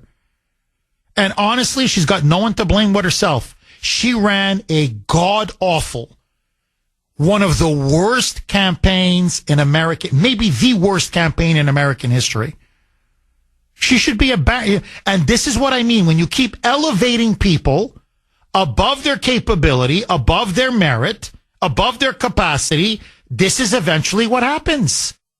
Important to say that, anyone who has experienced or been in the United States for any period of time and experienced this country's history and knows it cannot have believed that it would be easy to elect a woman president, let alone a woman of color. Let's just be clear. And nothing that was true yesterday about how flawlessly this campaign was run is not true now. I mean, this really was an historic, flawlessly run campaign. Queen Latifah never endorses anyone. She came out and endorsed.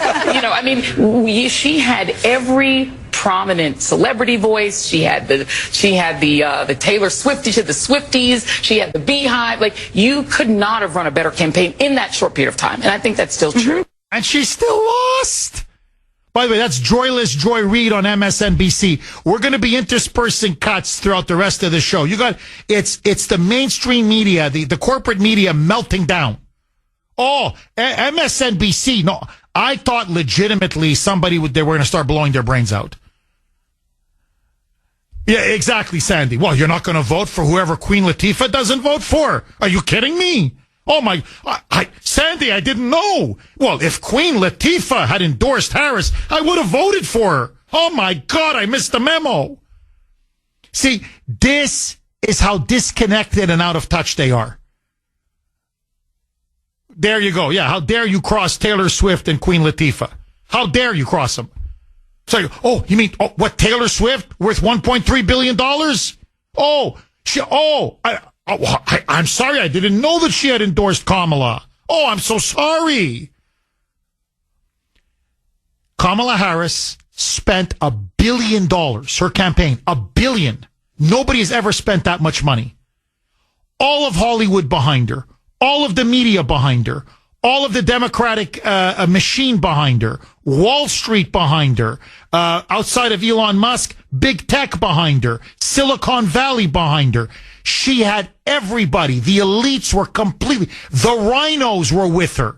Liz Cheney, Dick Cheney, the Bushes, Adam Kinzinger, you name it, every single one of them. Okay? And she still lost. She still lost. And they're going, she ran a flawless campaign. No one could have done a better campaign. Right. Keep making excuses. That's the kind of bubble that they live in. They are completely disconnected from reality. Well, last night, reality bit them right in the ass. 617-266-6868 is the number. Okay, I want to continue to take your calls. Is this now a golden age in America? And what do you think cost Kamala the election? And are you celebrating like the Kuhner man? We did it, baby!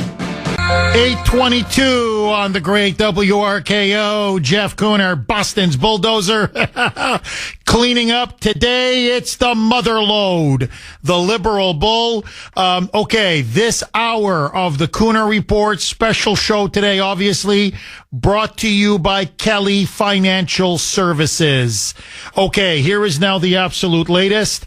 All right, Republicans just picked up one more Senate seat. So they've now called Montana for Sheehy, who's the Republican candidate. That's a flip. So it's now +3. So the Republicans have picked up West Virginia. They've picked up Ohio with Bernie Moreno. And now with Sheehy, that's now going to be 3 Senate seat pickups. They're going to have 52 senators. And Pennsylvania still is not in. McCormick is leading Casey. So don't be surprised if the Republicans end up with 53, and even Nevada may come through 54 U.S. Senate seats. It's a rout. There's no other way to put it. It's an absolute rout. 617-266-6868. Johnny in Walpole. Thanks for holding, Johnny, and welcome. You know, I can't believe once you pick up the coveted Queen Latifah, how can you win without it? Jeff, Sandy needs to find, this morning I'm sitting here, I'm having a coffee, I'm looking. You have to get Katrina in the waves. I'm walking on sunshine. I was afraid last night. I truly was afraid because, I mean, we're in Massachusetts, and granted, we're in the belly of the beast. I didn't feel good, and I couldn't watch it. And then I woke up this morning, and I looked at my phone, and my friend Chucky texted. He said, we did it. I was like, oh God. I was so excited. I'm beyond words. Because Jeff, my ex-wife, she's been at Tufts University for about 17 years.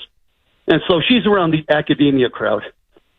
And I had a nice Trump lawn sign, and somebody stole it. But thankfully, my friend worked for the Town of Walpole Republican Committee, and I had another Trump sign within hours. And she said, I can't believe you're voting for Trump. And I said, I told her, listen, my dad joined the Navy at 17. His father joined the Navy in 1918 at the age of 18. One of my uncles was a prisoner of war of the Japanese for 2 years. My Uncle Gordon flew Lancasters for the Royal Canadian Air Force. He was twice shot down. He was a disabled veteran. I joined the Marine Corps on my 18th birthday. The Marine said I was too old, so I joined the United States Army, and I served in Iraq and Afghanistan as a combat medic. I said, do you honestly think I would vote for Donald Trump if I didn't think he was the best thing for this country? And she had no answer. Good for you. Johnny, good for you. And I said, and she's in academia. I said, just for an instance, do you know anybody other than me and my friends who served in Iraq or Afghanistan, or like most of my friends, both? And she just looked at me with a blank stare. I'm like, I'm voting for Trump because he's the best thing for my country. Period.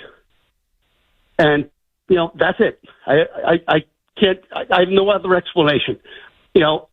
I've grown up around history, and I know my history. And who's behind, Kamala Harris? George Soros. Now, correct me if I'm wrong, Jeff. George Soros isn't even allowed in Hungary because he was a Jewish guy who turned in the Jews to the Nazis, right? Bingo. Yes. Exactly. He's not even allowed in his own country. They should get that scumbag and try him as a war criminal. Anyone who takes George Soros money, you're just dirty. And that's all I have to say, Jeff. And thank you so much. And it is a great day for America. It is. And Johnny, thank you for your service and your whole family. Just a remarkable family. And honestly, Johnny, we did it for your granddad, for your dad, for you, for all of our great vets and service members who sacrificed so much for our country. My friends, this is the second American Revolution. We did it, baby. America is back. 8:31 on the great WRKO. Jeff Kuhner, Boston's Bulldozer. 617-266-6868 is the number. Okay, just so that you know, my friends, this hour of the Kuhner Report, again, very special show today, brought to you by our good friends, Kelly Financial Services. Thank you again to Kelly Financial for all their wonderful support. Now, as all of this is taking place, so remember, this is what the media said. This is what Kamala, Joe Biden, what the Democrats, every liberal pundit, the New York Times, the Washington Post, I could go on and on. This is what they said we're electing. We're electing Adolf Hitler. This is Hitler. This is Nazism. This is fascism, according to them. In Israel, they are dancing in the streets. There are now images coming out of Israel, press reports. The entire Israeli media says the Israeli people are celebrating. They are utterly jubilant at Trump's victory. They are popping champagne corks. And I'm not kidding. Like, it's not a figure of speech. They're dancing in the streets. So it's the craziest thing. Hitler just won, and the Jews are celebrating. Wow. This is, whoa, wow. I never thought I'd live to see the day. That's how insane, how disconnected from reality. Honestly, bizarro world. The lunacy that has infected our media, political, and democratic elites. By the way, my sister this is what my sister, she sent me stories now from the Croatian media. As you know, my sister lives in Arizona. By the way, she and her husband and my 2 nephews, 4 votes for Trump. And my sister said, Jeff, Arizona, we got it covered. You don't have to worry about Arizona. Trump's people, MAGA, we will come through for Trump in Arizona, and it looks like you have. So, but anyway, apparently now they're dancing and celebrating in Croatia. My sister's sending me stories already. The Prime Minister, congratulations, Sir Donald J. Trump, on a convincing win and a mandate as President of the United States.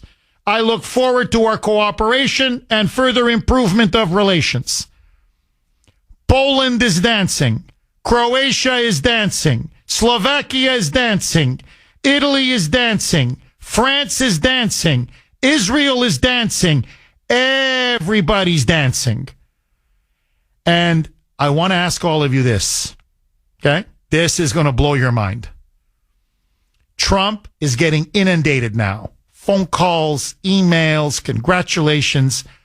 Who do you think was the first foreign leader? The first foreign leader to get on the phone and congratulate Trump.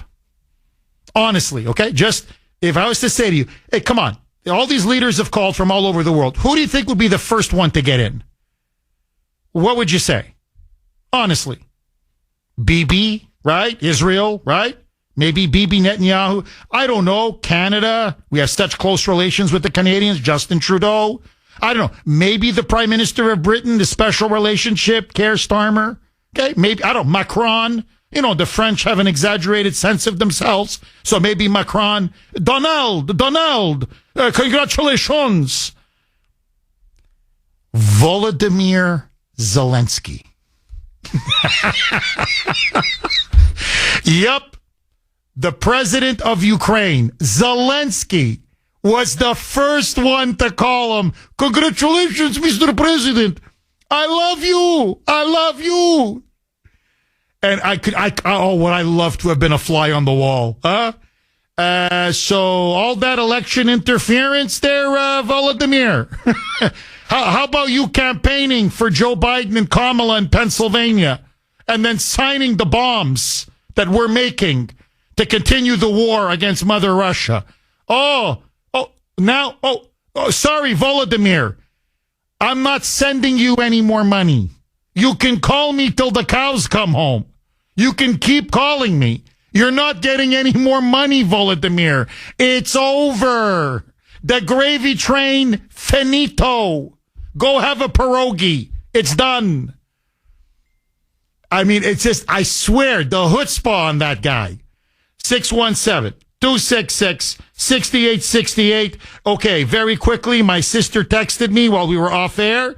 She says I'm being a little too harsh on Kamala Harris, Comrade Kamala, for still not congratulating Trump or giving a speech or releasing a statement or even calling him with a concession. Here's what she wrote. Jeff, give the hyena 24 hours. She has to sober up from the weed and the booze. Yeah, I think last night there was a lot of drinky.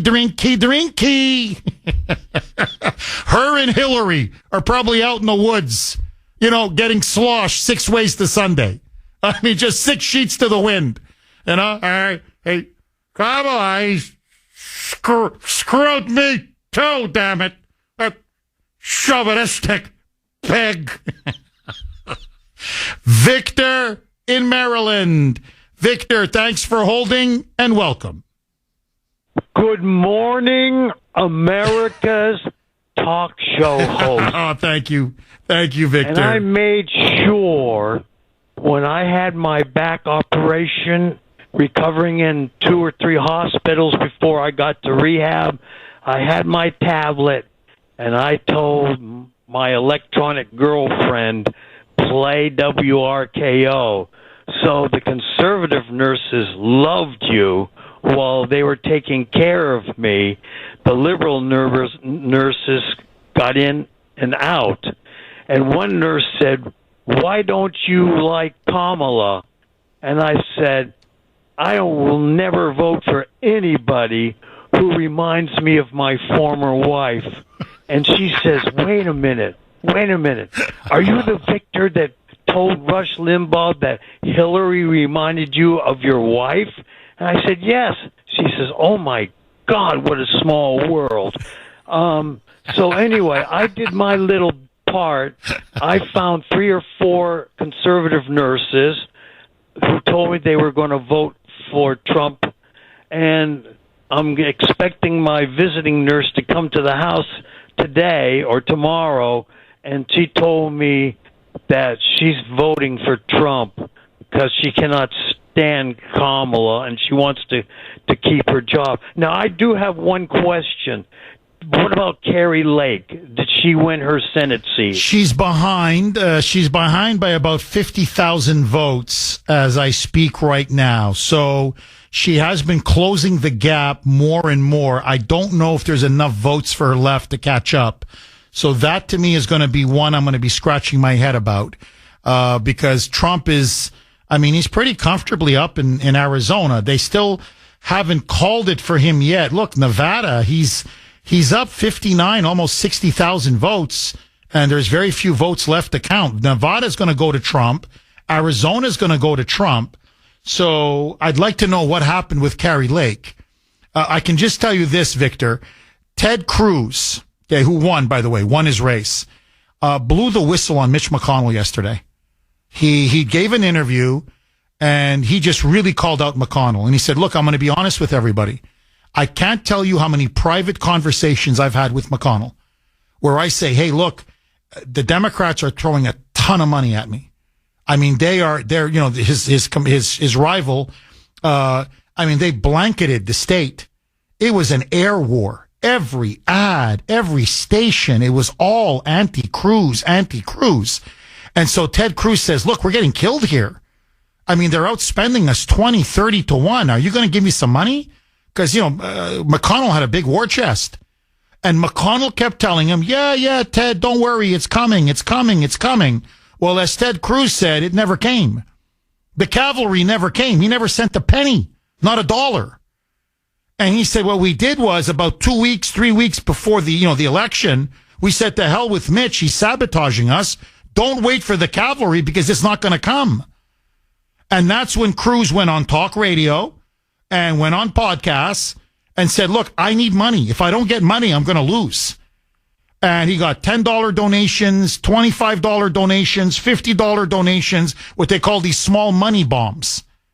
And it was these small money bombs that helped him, you know, raise millions of dollars in cash so he could start countering some of these ads on TV and radio. And eventually Cruz pulled away and he won it. But he said, look, Mitch McConnell was trying to sink me. And he was going to go after every single MAGA Republican. Carrie Lake has said the same thing. She goes, we're getting outspent 30 to 1. It's Galago ads everywhere. The Democrats are pouring everything into Arizona. And I'm going to Mitch, we can win this state. This is a swing battleground state. Trump is going to win it. If he can win it, how come I can't win it? And McConnell sent her not a dime. So if she loses, I'm telling you, it's because of the treachery, the betrayal of Mitch the Squish McConnell. And that's why I can't wait for that SOB to be kicked out of that leadership position. And it looks like it's going to be Rick Scott that's going to take over with a nice majority. They've got 52 now in the Senate.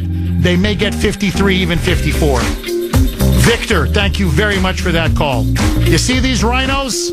Huh? Always stabbing us right in the back. 850 on the great WRKO. Jeff Kuhner, Boston's Bulldozer. 617-266-6868 is the number. Okay, just super quick because I want to go to the blazing phone lines. And Dr. Grace will be on in putting liberals in their place. Grace Wodo in exactly 10 minutes. It is shocking. No, really, seriously. Looking at these CNN panels, these MSNBC panels, and listen to what they're saying. How unbelievably detached from reality they are. They're going on. Really, I'm not kidding. They're going on that this was a racist backlash, a racist, sexist backlash by black men and Latino men against a black/Indian woman. Like, I'm not kidding. Like, one after another, after another, after another. And it's like, you just don't get it, do you? They can't pay the bills. They can't put food on the table. They're falling behind. Their standard of living has gone up in smoke. They got to eat. Like, don't you understand? It was the kitchen table issues that pushed all these people to vote for Trump. So black men are now racist against a black woman. Latino men, forgive me, brown men are racist against a brown woman. Like, this is insane. So you have those, or you have others, I'm telling you, who are like, listen to this.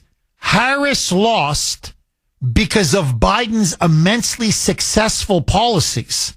And you're like, what? They go, yeah, that Biden set the American people up so good that they just didn't want to give Biden credit for how good the economy is. And so they just decided to vote for Trump because Kamala didn't take enough credit for all of Biden's successes, that she should have embraced and hugged Biden even more. And apparently now, this is what they're claiming. Trump's going to have a great first 6 months, first year. Why? Because of Biden's policy economic successes. Biden has now set Trump up beautifully. I'm like, OMG, ay, ay, ay, ay, ay, ay, ay, ay, ay. This is what happens when you pay morons, I'm serious, airheads with nothing between their ears, hacks, millions and millions of dollars to spout and parrot the party line. And you live in these elite bubbles, in these gated communities where you are completely disconnected from reality. You don't see these illegals pouring into communities. You don't live with the crime. You don't live with the disease. You don't live with the schools and the hospitals being overcrowded. You don't have to worry about the price of rent or the price of food or the price of gas or crime or fentanyl or everything else that's been ravaging and destroying our country for the last 4 years. Just like all these other Hollywood millionaires and billionaires. They don't care what gas costs. They're mega rich. They don't care what your car insurance costs. They're mega rich. They don't have to worry about illegals swamping their neighborhood. They live in gated communities. The illegals live with us in our neighborhoods, in our streets. They don't live in their neighborhoods and their streets. So all I'm just telling you is this. If this is the lesson that they're taking from this election, we're going to win many more elections to come, my friend. Oh, take it to the bank. Paul in New Hampshire. Thanks for holding, Paul, and welcome. Hi, Jeff. How are you this morning? Very good, Paul. Hold on. It's not you. It's us. We're going to have to try to you sound like R2-D2 in Star Wars. Let's see if we can reconnect with Paul. Paul, are you there? Do we have Paul? Paul? Is Paul there? Paul, how about now? Yeah, I'm fine. Yes, loud and clear. Hallelujah. Go ahead, Paul. The floor is yours. Jeff, I want to make 2 points real quick, and then I'm going to let you talk. 4 years ago this week, I called you because we're all crying in our beer, and I said, look on the bright side, Jeff. We'll have, after the 4 years, we'll have 8 more years of MAGA, or 12 more years. And I have to ask you, if Trump hadn't lost, who would have his vice president been? Oh, Mike Pence. And what would have happened to Mike Pence yesterday? Oh, he would have gotten crushed. He would have gotten destroyed. We'd have 8 years of these idiots. So God touched Donald Trump first by making him lose, because now we're going to have 4 years of Trump and 8 years of Vance. Paul, I think that's a magnificent point, very perceptive. And I think, Paul, I don't want to cut you off. I want to make sure you finish everything. But, Paul, the other thing is this. What the last 4 years has done, ironically, they say God writes straight with crooked lines. Because they flooded our country with so many illegals, now there's an overwhelming majority support, even among many Democrats, forget Republicans and independents, for mass deportations. Millions and millions and millions of illegals being deported. Everyone now supports the wall. Everyone supports putting the military on the wall, on the border. Everybody supports militarizing and sealing the border. So what was really controversial under Trump, after the last 4 years, now you actually have consensus. And I think that's why, to be honest, he didn't just win such a big victory last night.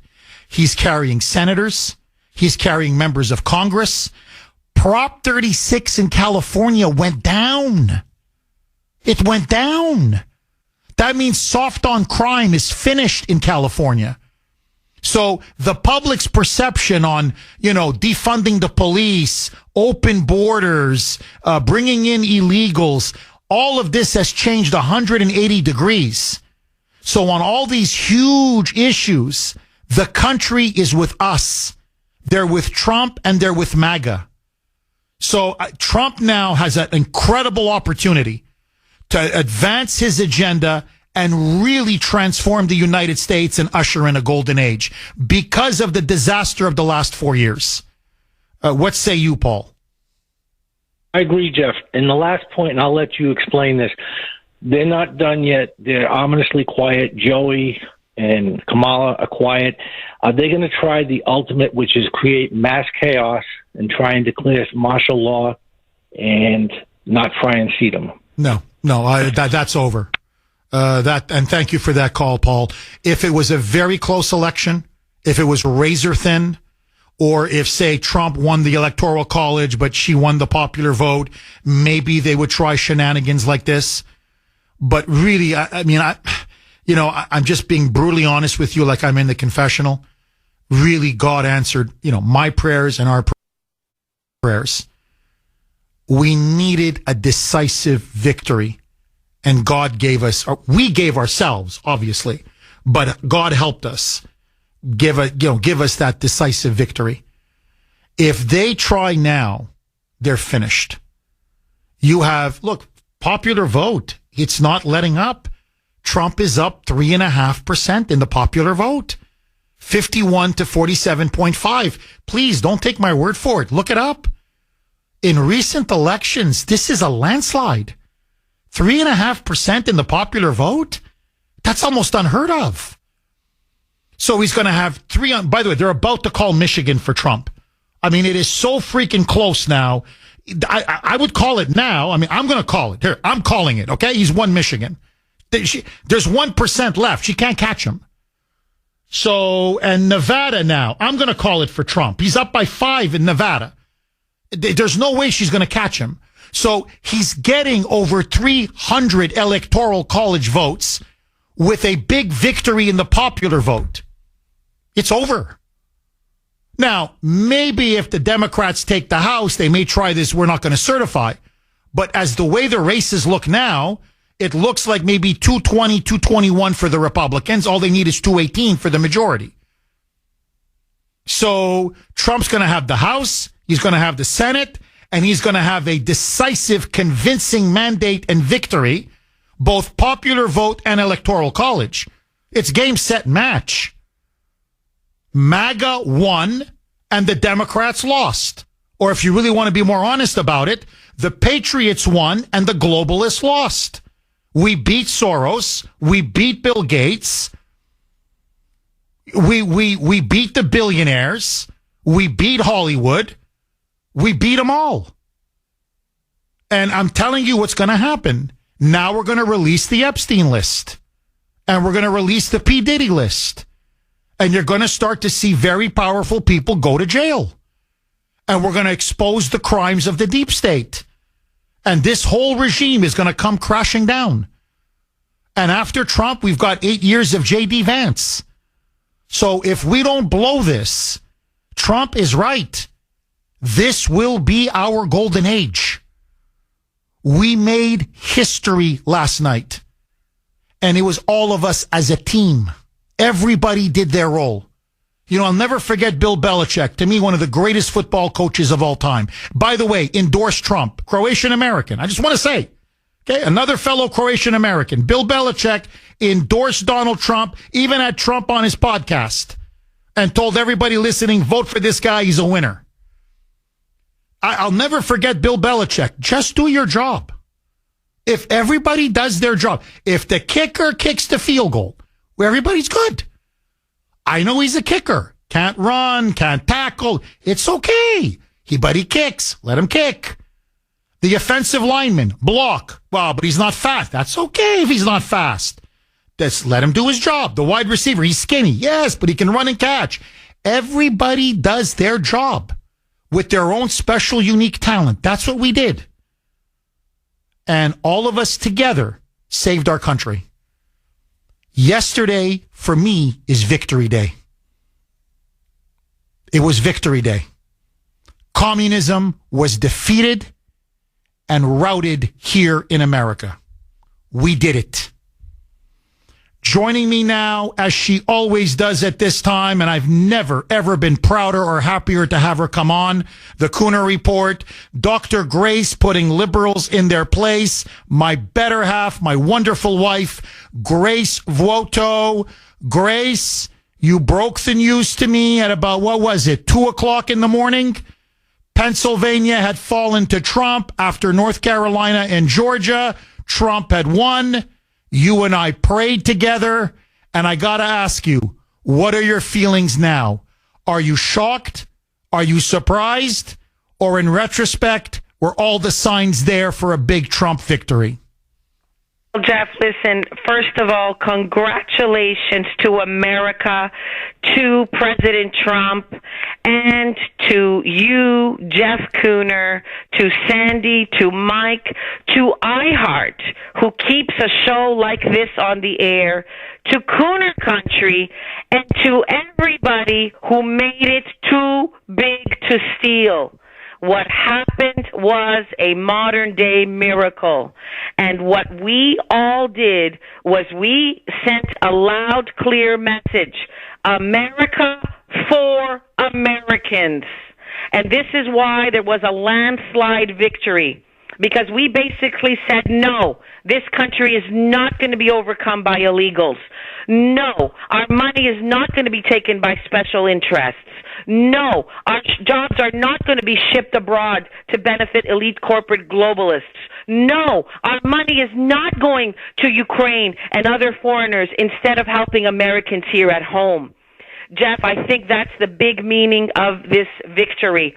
And it cut across demographics because the people came out to say, you're not going to steal this country from us.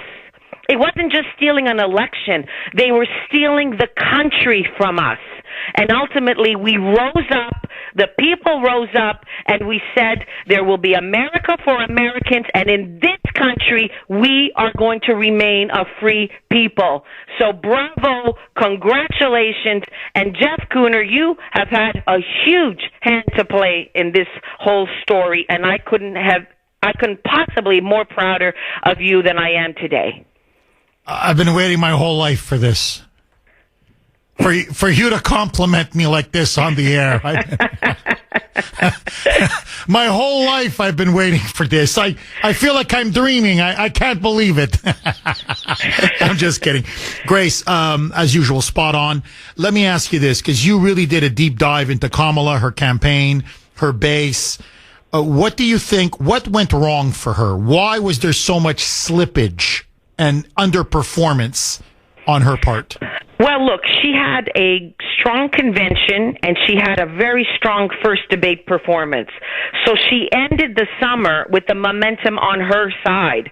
And I was very alarmed at that point that they were going to set up the steal. Even as I saw all the pollsters keep saying that it was neck and neck. It was neck and neck. It was tied. I thought, oh my God, here we go again. They're setting up the steal. But what happened is when she started to give interviews, and not even to Bret Baier or 60 Minutes, I'm talking about the softball interviews. She made mistake after mistake. She said when she was asked, how are you going to be different from Biden? Not a thing comes to mind. I thought that was the beginning of the end. Not a thing comes to mind. She could not differentiate herself from the man in the room. And then she kept defining herself against the other man in the room, Donald Trump. And she came across as weak. And you know what this election also shows? This is the triumph of the alpha male. This is a triumph. Even women are saying, no, she came across as too weak, too incapable. So it was when she started to give interviews where we saw she did not have a clear identity, and therefore she couldn't even hold the Democratic base. And then there was too much pandering, too much micro-targeting. Do you remember when I came on the air and I said, what? What is she telling black men? That she wants to give them a share in the national cannabis industry? How insulting is this? Like, she not only insulted us, like as Biden did, calling us garbage. So the Dems not only insulted us, but they also insulted black men. And they scolded black men. And black men said, no, America for Americans. We agree with what the other side is saying. So there was too much micro-targeting, not enough of a vision. And she also campaigned like an accountant. Oh, I'm going to give a $6,000 tax credit, a $25,000 down payment. Well, we don't need an accountant. We need a strong, forceful leader that was going to restore order. And the public looked at her and said, she's just not capable enough.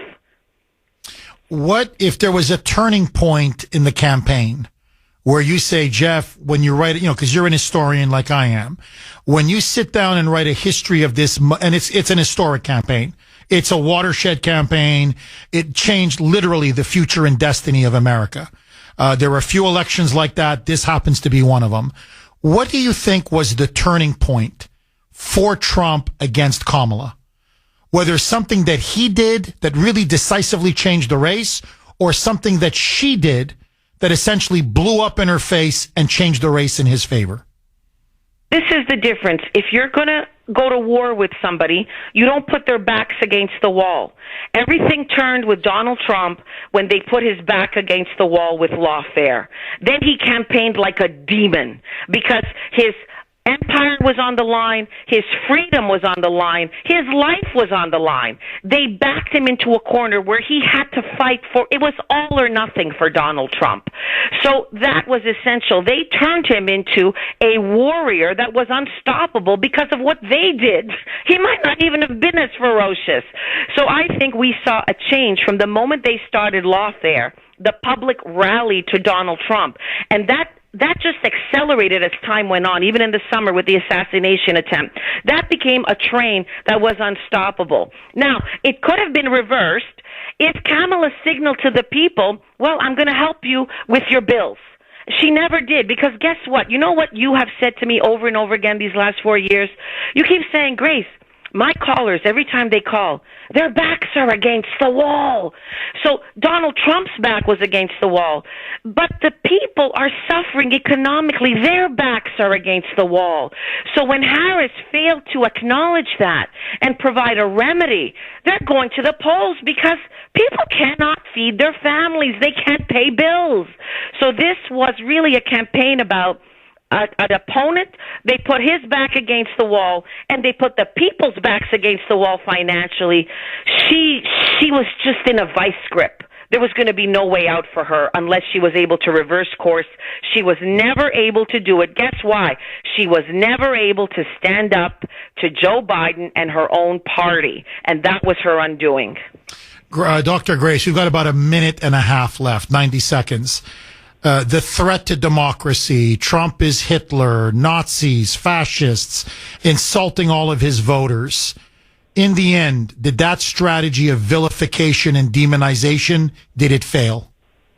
It completely failed. And, I was watching the election results with my sister, who's here from Arizona, and she kept saying, you know what, the whole democracy angle, that doesn't put food in people's mouths.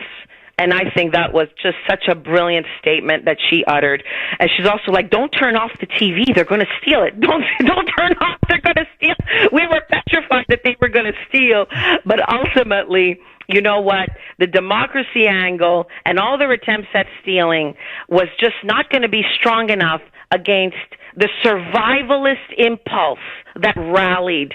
This was a fight for the people's survival, for the republic's survival, and for Donald Trump's very survival. And ultimately, they are the ones who poked that bear, and that bear roared back and said, no, America for Americans. This is going to be our land. It's going to be a free land, and it's going to be a land that we define. And you're not going to censor us, you're not going to cancel us, and you're not going to totally invert the natural order of things. One of your best hits. Honestly, Grace, I want to thank you. You stood by my side the last 4 years. You know the pressure that we've been under. You know how hard it was for me in particular to put everything on the line for Trump. And you backed me shoulder to shoulder all the way. So from the bottom of my heart, thank you, and I love you. This is our victory, sweetheart. More next. 9:22 on the great WRKO. Jeff Kuhner, Boston's Bulldozer. 617-266-6868 is the number. Okay, this hour, very special show today, post-election. This hour brought to you by Mario's Quality Roofing, Siding, and Windows. You can text us 70470, 70470. Okay, this is from 781. Jeff, finally, Kamala has been unburdened by what has been. Well, yeah, she can start unburdening herself. By the way, 922, still no concession speech. Not even a concession statement. Not even a phone call to Donald Trump. I think he's spoken to over 100 leaders now. Whatever, letters, emails, calls, texts. He's communicated with over 100 leaders around the world. Nothing so far from Kamala. Drinky. Dan, someone needs to sober her up. That's the problem. Dan in Dartmouth. Thanks for holding, Dan, and welcome. It's a new day. It's welcome a beautiful to the day. Golden age. Exactly. Matter of fact, I think we ought to be playing David Bowie's "Welcome to the Golden Years."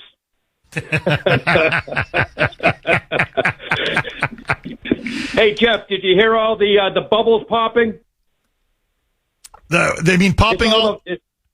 Yeah, it's all the bubbles of disinformation, misinformation. It's NBC, ABC, CNN. They're all blowing their minds. This is like a new day in America. I'm so happy. Dan, I got to tell you, you look at CNN last night, MSNBC. It was like a funeral. I mean, no, really. I thought a few of them were going to jump out of the window. Like, you better get it. I said, you better get an ambulance there because some people may not survive. Dan, their whole world is collapsing around them. It is a beautiful thing to watch, really.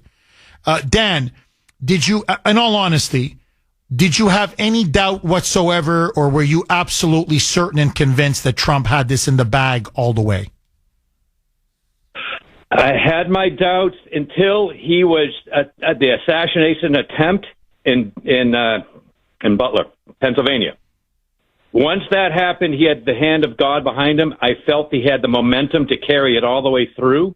My only concern was the steal potential because they were keeping the polls close all the way to Election Day. They tried to keep those polls close, even though they're stepping on the gas for the liberals. But, truth has a way to win out, and we overwhelmed it. And at the same time, there's no way that they can actually catch up at all because of the early voting. And the numbers that came out on Election Day was just overwhelming. It was too much. Oh, I agree with you. Dan, by then we had built up too much of a lead. And look, I mean, they could have, in theory, really, they could have just kept manufacturing votes and ballots. But at that point, this is the problem, right? Is that you end up creating more ballots than people are eligible to vote. Now, that's what they do in Eastern European dictatorships. And that's when people then take to the streets. I mean, that's a full-blown dictatorship. So when you say, well, no, you couldn't have won. How? Well, whatever. You say 100 million people voted, but only 80 million people are eligible to vote. So clearly you lied. There are too many ballots compared to the amount of actual voters. And that's when the regime falls into crisis. Nobody believes it. They go to the streets. You have sheer anarchy and there's a revolution. And they realize that, no, we had to stop. There was a cutoff point. We made it too big to rig. And when I saw those massive lines yesterday in Pennsylvania, I couldn't believe these lines. Georgia, North Carolina, Arizona, there were big lines. But what I saw in PA, that was, Dan, really, that was a political miracle. It just went on and on and on, way down the street, around the block. I couldn't believe it. And I got to give those voters credit. They were like, I don't care if I'm here 6 hours, 8 hours, 10 hours. I brought food. I brought water. I got my phone. If I need more food and water, I'm going to call my family. Like, we're not going anywhere. And then when they tried that bogus, hey, the machines are broken down. You have to leave. And they said, no, we're not leaving. And they sued. RNC sued. Lara Trump sued. Trump right away told them, don't you leave no matter what. And it's like they held their positions, like trench warfare. And they held the line and held the line and held the line. And Pennsylvania came through. And when Pennsylvania came through, the battle was won. 9:32 on the great WRKO. Jeff Kuhner, Boston's Bulldozer. Victory Day, my friend. We did it, my buddies, my friends. Okay, this hour of the Kuhner Report, again, very special show today, is brought to you, sponsored by Mario's. Mario's Quality Roofing, Siding, and Windows. I want to thank them for their support. Okay, special shout out to our Western Pennsylvania correspondent, Dave. He predicted, the whole time, he kept saying, Jeff, trust me, I'm not telling you what you want to hear. I'm just reporting to you what my eyes and ears are telling me. What I'm seeing on the ground, Pennsylvania will go for Trump, and it will go for Trump big. And Dave, buddy, I know you're listening. You did it, baby. We did it. Pennsylvania did it, but you did it. You called it. You were right the entire time, and I tip my hat off to you. Congratulations, my friend. Thank you. 617-266-6868 is the number. Again, best audience in the business. Very quickly, many of you are saying, Jeff, how's the stock market reacting? The markets in general. So far this morning, stock market is booming. Absolutely booming. Markets, not just here in America, around the world, are receiving Trump's victory with a lot of positive, very positive. It is boosting investor confidence. It is leading to economic growth. The world now feels happy days are here again. We are about to enter a new era of peace and prosperity. Kim in Brighton. Thanks for holding, Kim, and welcome. Good morning, Jeff. Thank you so much for taking my call. My pleasure, Kim. What's on your mind? Well, yesterday felt like 2016 all over again. It just had that kind of vibe, and yet I really believed he would win, but I believed that she would be declared the winner. It didn't seem that there would be any way that they would allow him to win based on everything he said he was going to do and everything that has been happening with all of the criminality on the part of the Democrats. But we beat the cheat, and that was really amazing. And the fact that he won again, Trump has always reminded me of Secretariat, the horse, the Belmont Stakes, 1973, still holds the record for that. and they're even the same color, sort of chestnut color.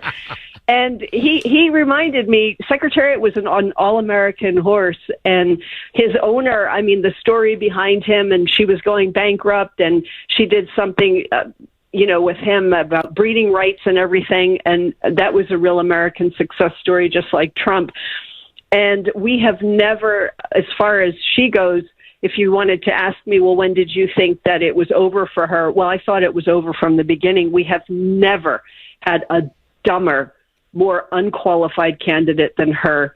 But the photo of her in the plane with her headphones unattached to the phone, hovering over a blank piece of paper, to me, that's, they say a photo is 1,000 words. That was exactly what it was like. And this morning I was up at 2:30, and it was very beautiful. I was looking at the stars through the skylight, and it was so peaceful. And I was so afraid to look at the iPad, just like I was in 2016. I remember lying on the couch. Back then it was like 4 a.m, and I was afraid to look. And I just thought, well, it's so peaceful, and I need to be peaceful regardless of whoever wins. But it was amazing. And more important than Trump even was that good has triumphed, and people saw through the lies. I mean, Trump picked up an additional 12 million votes his second election. Obama lost, I think, 6 or 7 million, and Trump picked up 12 million. No one's ever done that. And so good triumphed over evil, at least for now, and truth triumphed over lies. Well, Kim, I completely agree with you, completely. And Kim, I got to say this. The odds that he surmounted. Yes. What it took. And if you actually look at the numbers, he exceeded 20. I don't just mean the vote count. Okay. Just let that go. I mean, he did lose the popular vote to Hillary. He won the Electoral College. Yes. But he lost the popular vote. He's destroying Kamala in the popular vote. He's up now. It was 3.5. Now it's 3.6. So he is trouncing her in the popular vote. And the Electoral College is going to be, when everything is said and done, is going to be way over 300. And his coattails now are much bigger than they were in 2016. He's dragging at least 3 senators over the line to victory, giving Republicans the Republican Senate, but very easily 4 or 5 U.S. senators. And look, Mike Johnson now is telling people they're very confident they're going to hold the House. And Johnson said it's because of Trump. Trump's strength in all the swing districts, he said, was decisive. So what I'm saying is it's even better. It exceeded 2016. And that's with everything arrayed against him. That to me is what is so remarkable. This truly is the hand of God. Kim, I got to ask you, because you're a longtime caller, one of our best callers. Did you ever have a doubt that Trump could do it? Did you ever fear, like Grace and others, that they were going to somehow succeed in stealing it? Or did you feel after Butler, like I did and some others did, no, God wants Trump to win and he's going to win? I really thought they were going to steal it. I actually honestly did. And I thought they were going to declare her the winner, and then we'd have to go through a fight. But as I said, this was really important for me because I have really been very disturbed by all the evil in the past 4 years. And actually, in one way, I think it's been good because there's been so much evil so fast, people just finally got up and said no. Amen. Kim, thank you very much for that call. Look, in a way, right, when we look back in retrospect, the last 4 years, it has given now Trump a full mandate for the wall, sealing the border, even militarizing the border, millions and millions and millions of illegals being deported, but cleaning out the deep state. He's got a full mandate now. We've seen so much evil. We're like, yeah, clean out the FBI. Yep. Clean out the CIA. Yep. Clean out the DOJ. Yep. So much of his agenda now of draining the swamp, he's got now majority support in the American country, in the American nation, among the American people, to do almost everything. You know, a war on inflation, you got it. End the wars in the Middle East and with Russia, you got it. Just law and order and really go after crime and gangbangers and criminals, you got it. So what he didn't have, even if he won, say, in 2020, he's now got a resounding, powerful, overwhelming mandate. All he's got to do now is execute. And you're looking at one of the most successful, consequential presidencies in the history of the United States. The table is now set for a political revolution.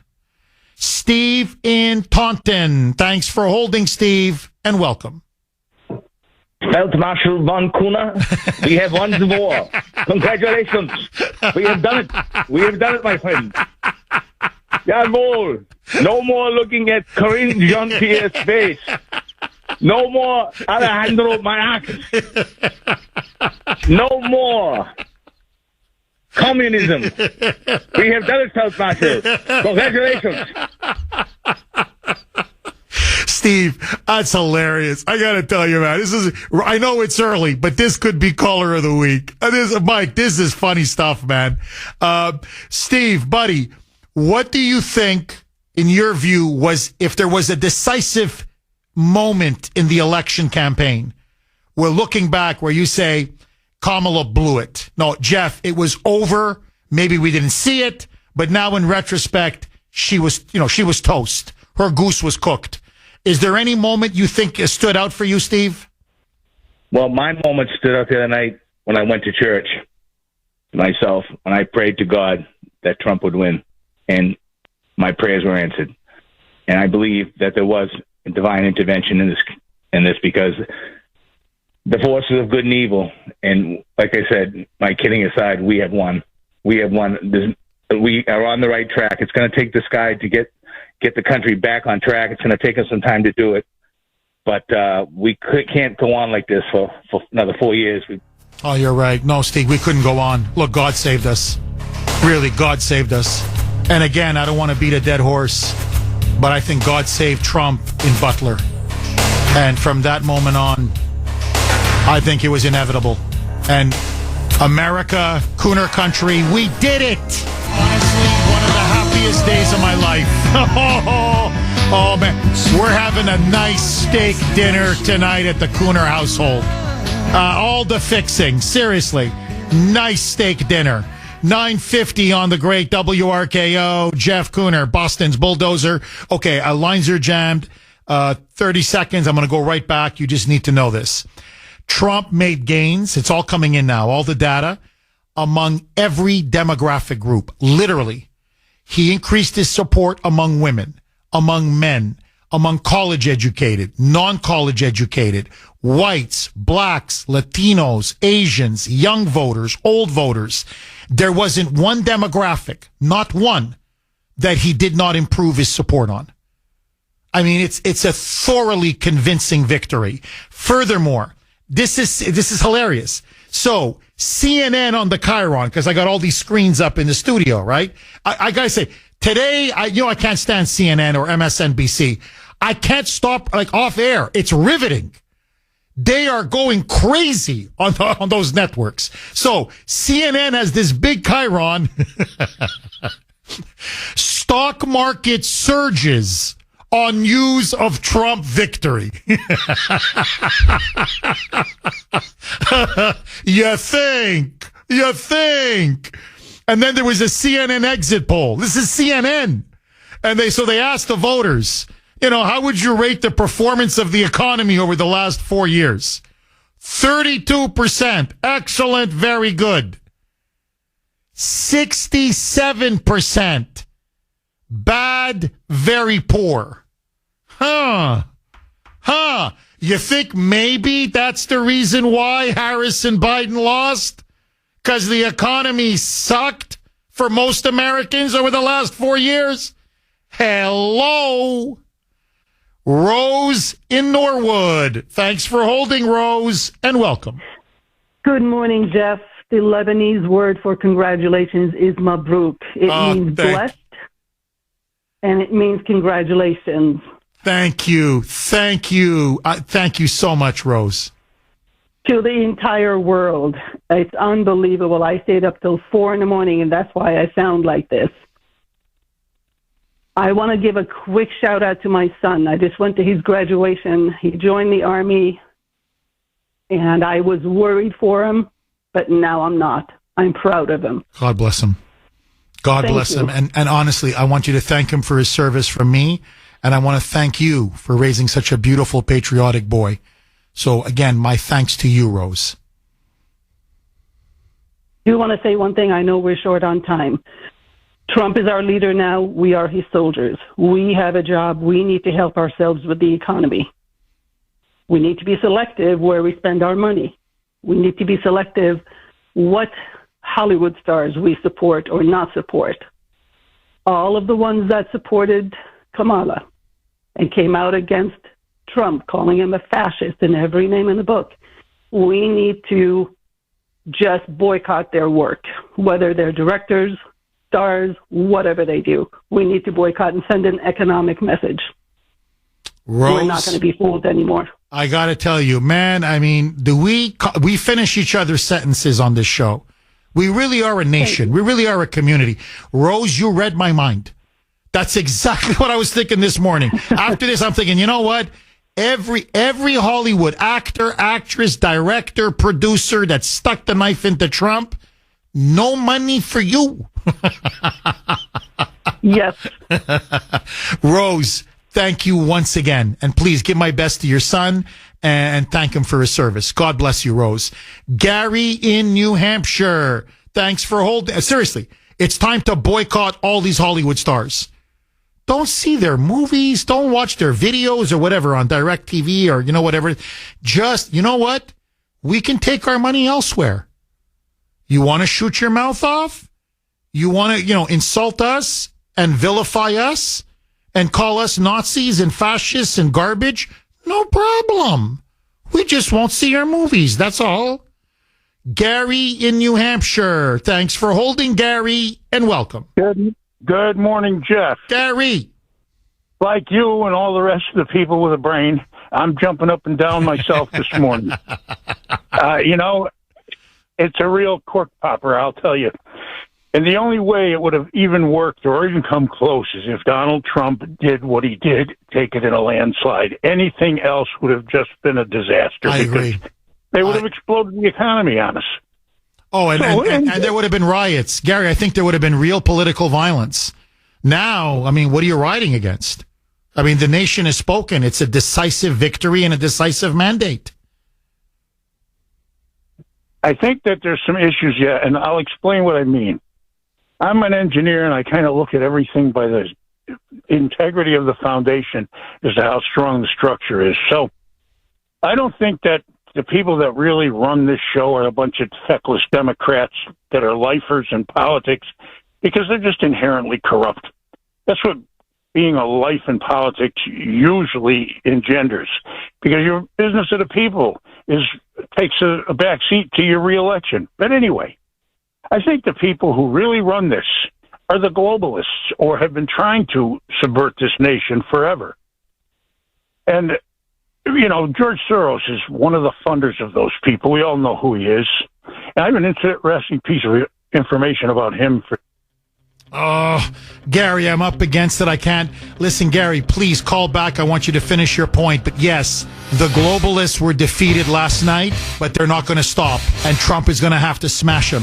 And to do that, we're going to have to stand with Trump for 4 years, and we will. Kuhner country, we did it, baby. Bye-bye.